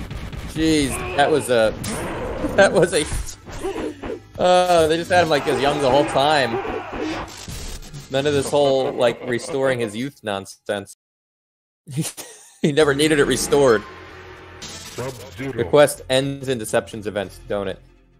Yeah. If you look at the very end of Conquest mode, it lines up perfectly with the very middle, with the very intro to the game of Deception. It really is perfect. Conquest mode ends, and it basically leads directly into the introduction of the game, where Onaga says, I know who has the amulet. It's Quan Chi. He's got it. And I'm going to go get him. And then in the intro, you see Quan Chi with the amulet, and then Onaga comes, and after Quan Chi and the rest of them get knocked down, Onaga's holding the amulet. It's like, oh, that's what he was after the whole time. He even said as much. So it fits together very well, the way they did that in Deception. It hasn't been long enough to recover, but it's just my theory. I just don't think Melina is that stupid, but I could be wrong. No, I don't think Melina's stupid. I do think that, like, when you don't know how to use the amulet, it takes its toll on you. And I feel like if she was starting to get the hang of it a little bit, then maybe it wouldn't hurt her anymore when she used it. In fact, maybe she could even use it to recover. Not that she 100% knows what she's doing, but maybe, like, subconsciously she was starting to figure it out. But again, just my opinion.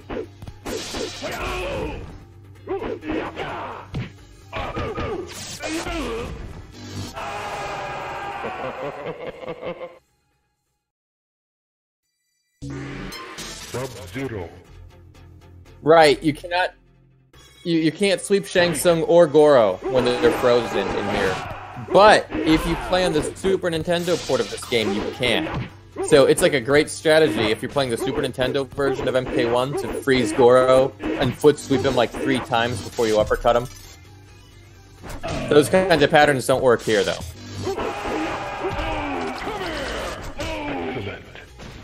Alright, I'm still kind of confused on how the timeline went from MK1 to the Alliance when Shujinko went back to the Netherrealm. I mean, with Conquest, it's like, they made a few mistakes here and there, so it's hard to line it up perfectly. Remember that Shujinko went to the Netherrealm, like, twice, basically.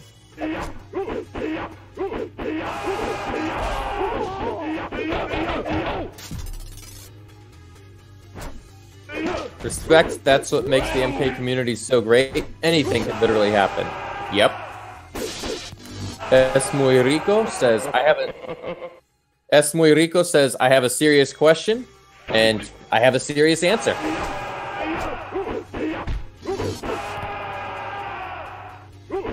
You were doing so well here for a minute too. I thought you were gonna get a flawless. How long did Deadly Alliance How long did Deadly Alliance last? Because he was middle-aged and then an old man at the event. I know. When they first announced that the Deadly Alliance was formed, Shujinko was like not too old yet. And then when he is old, there's still Deadly Alliance is still going on. So Conquest Mode would give you the impression that it lasted like 10 years or something. But really, the Deadly Alliance didn't last long at all. I mean, you have to ignore the way Conquest Mode portrays it. You have to ignore the way Conquest Mode depicts it.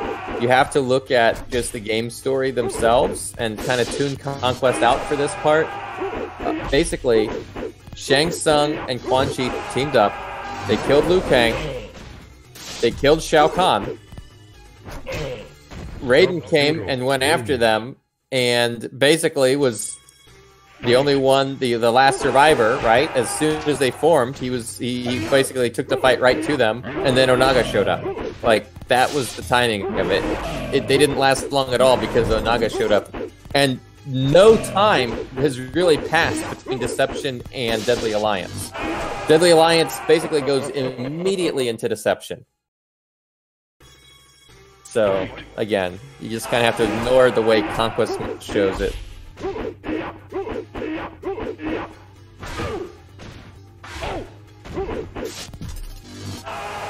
Right. In Conquest Mode, which it doesn't line up upright with the way the game depicts it happening. Order Realm, and he's in jail for like 10 years, and the Deadly Alliance has been a threat the whole time. It's a mistake.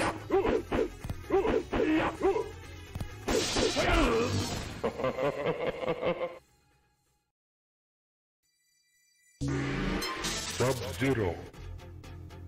No, you got this. You got this. Look, you've done it once already tonight. You'll do it again. You're gonna beat this thing.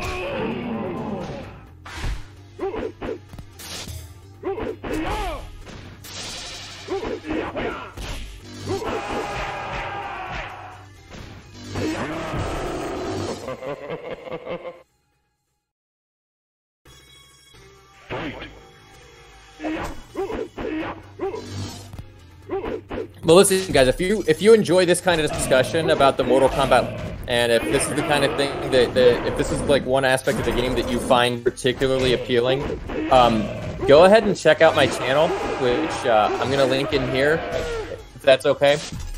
Thank you. I'll do videos like I mentioned the Shinnok's Amulet one. I just break down everything that happened with it. I'll do a video about Shang Tsung's island, or about where Shang Tsung and Quan Chi even originally came from. I'll break down the lore to like a ridiculous level. Like if you like really in-depth stuff that gives like a thorough analysis on the events throughout the entire Mortal Kombat saga, not just like one or two games, but like the whole thing. That's basically what I bring to the table. So I'm going to link to my channel right there. If you want to go ahead and check it out, or even subscribe, that would be awesome. And I hope everybody subscribed to you to Survive's Combatants.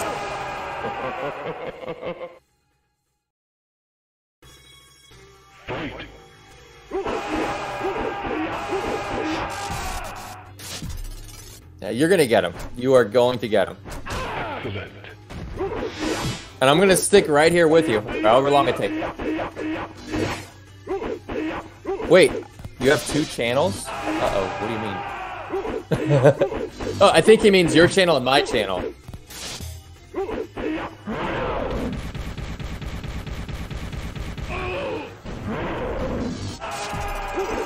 Yeah.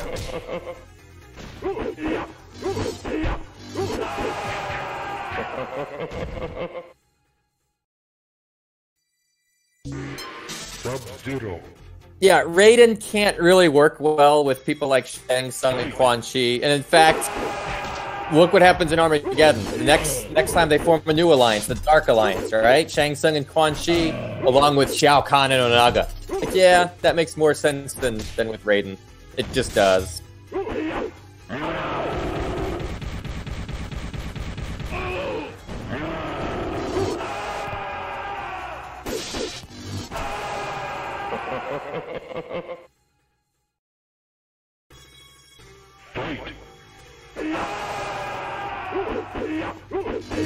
Wait, Esmorico, you really, you thought it was just survived combatants talking? You didn't realize there was two of us talking to each other?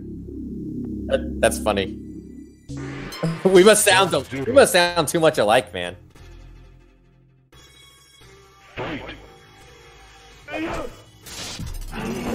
Hey, you know what? You should get a webcam. One of these days we can do like, you know, like broadcast our webcam images here so they can clearly see that we're two different people. Wait, which one can you hear? Sub-Zero wins. Oh shit! Have you been on mute this whole time? So all this time that all the people you were talking to, all the people that you were saying thank you to, they didn't hear you. Dude.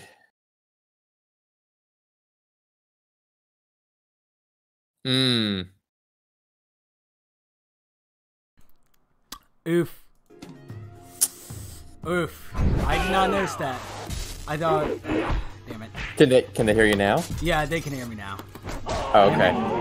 That's too bad, man.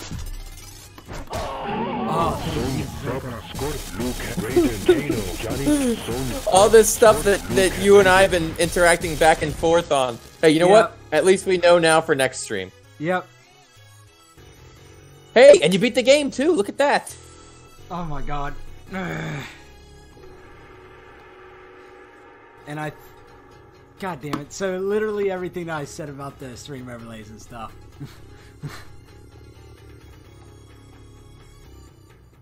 Well, I don't know what to say, man. It happened. Well, what about this? Do you have it saved, like, on your hard drive? Is it, nope. like, is it... Sadly, no. But that'll be fine. Don't even worry about it. Because second episode, we can actually do a whole lot. Johnny K. Yeah, we got it. No, we got it for next time. No problem. But I guess that will be it for the stream. I hope you all enjoyed the outro music. It is the Game Over music from Jango. I want to thank you all for watching. If you have not yet, please go check out Tabmok's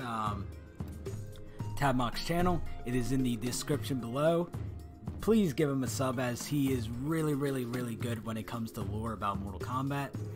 I will be doing this stream every week until basically, you know, when Mortal Kombat 11. Oh, no. When Mortal Kombat 11 gets announced.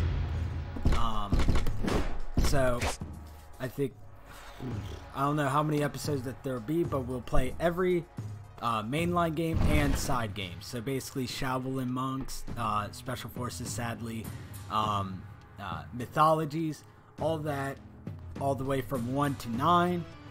And yeah, so it's should be a blast, man. Should be awesome. It should be freaking awesome. I can't wait to play Mortal Kombat 2 next week for Mortal Monday episode 2. So thank you all for watching. Bye. See you next time.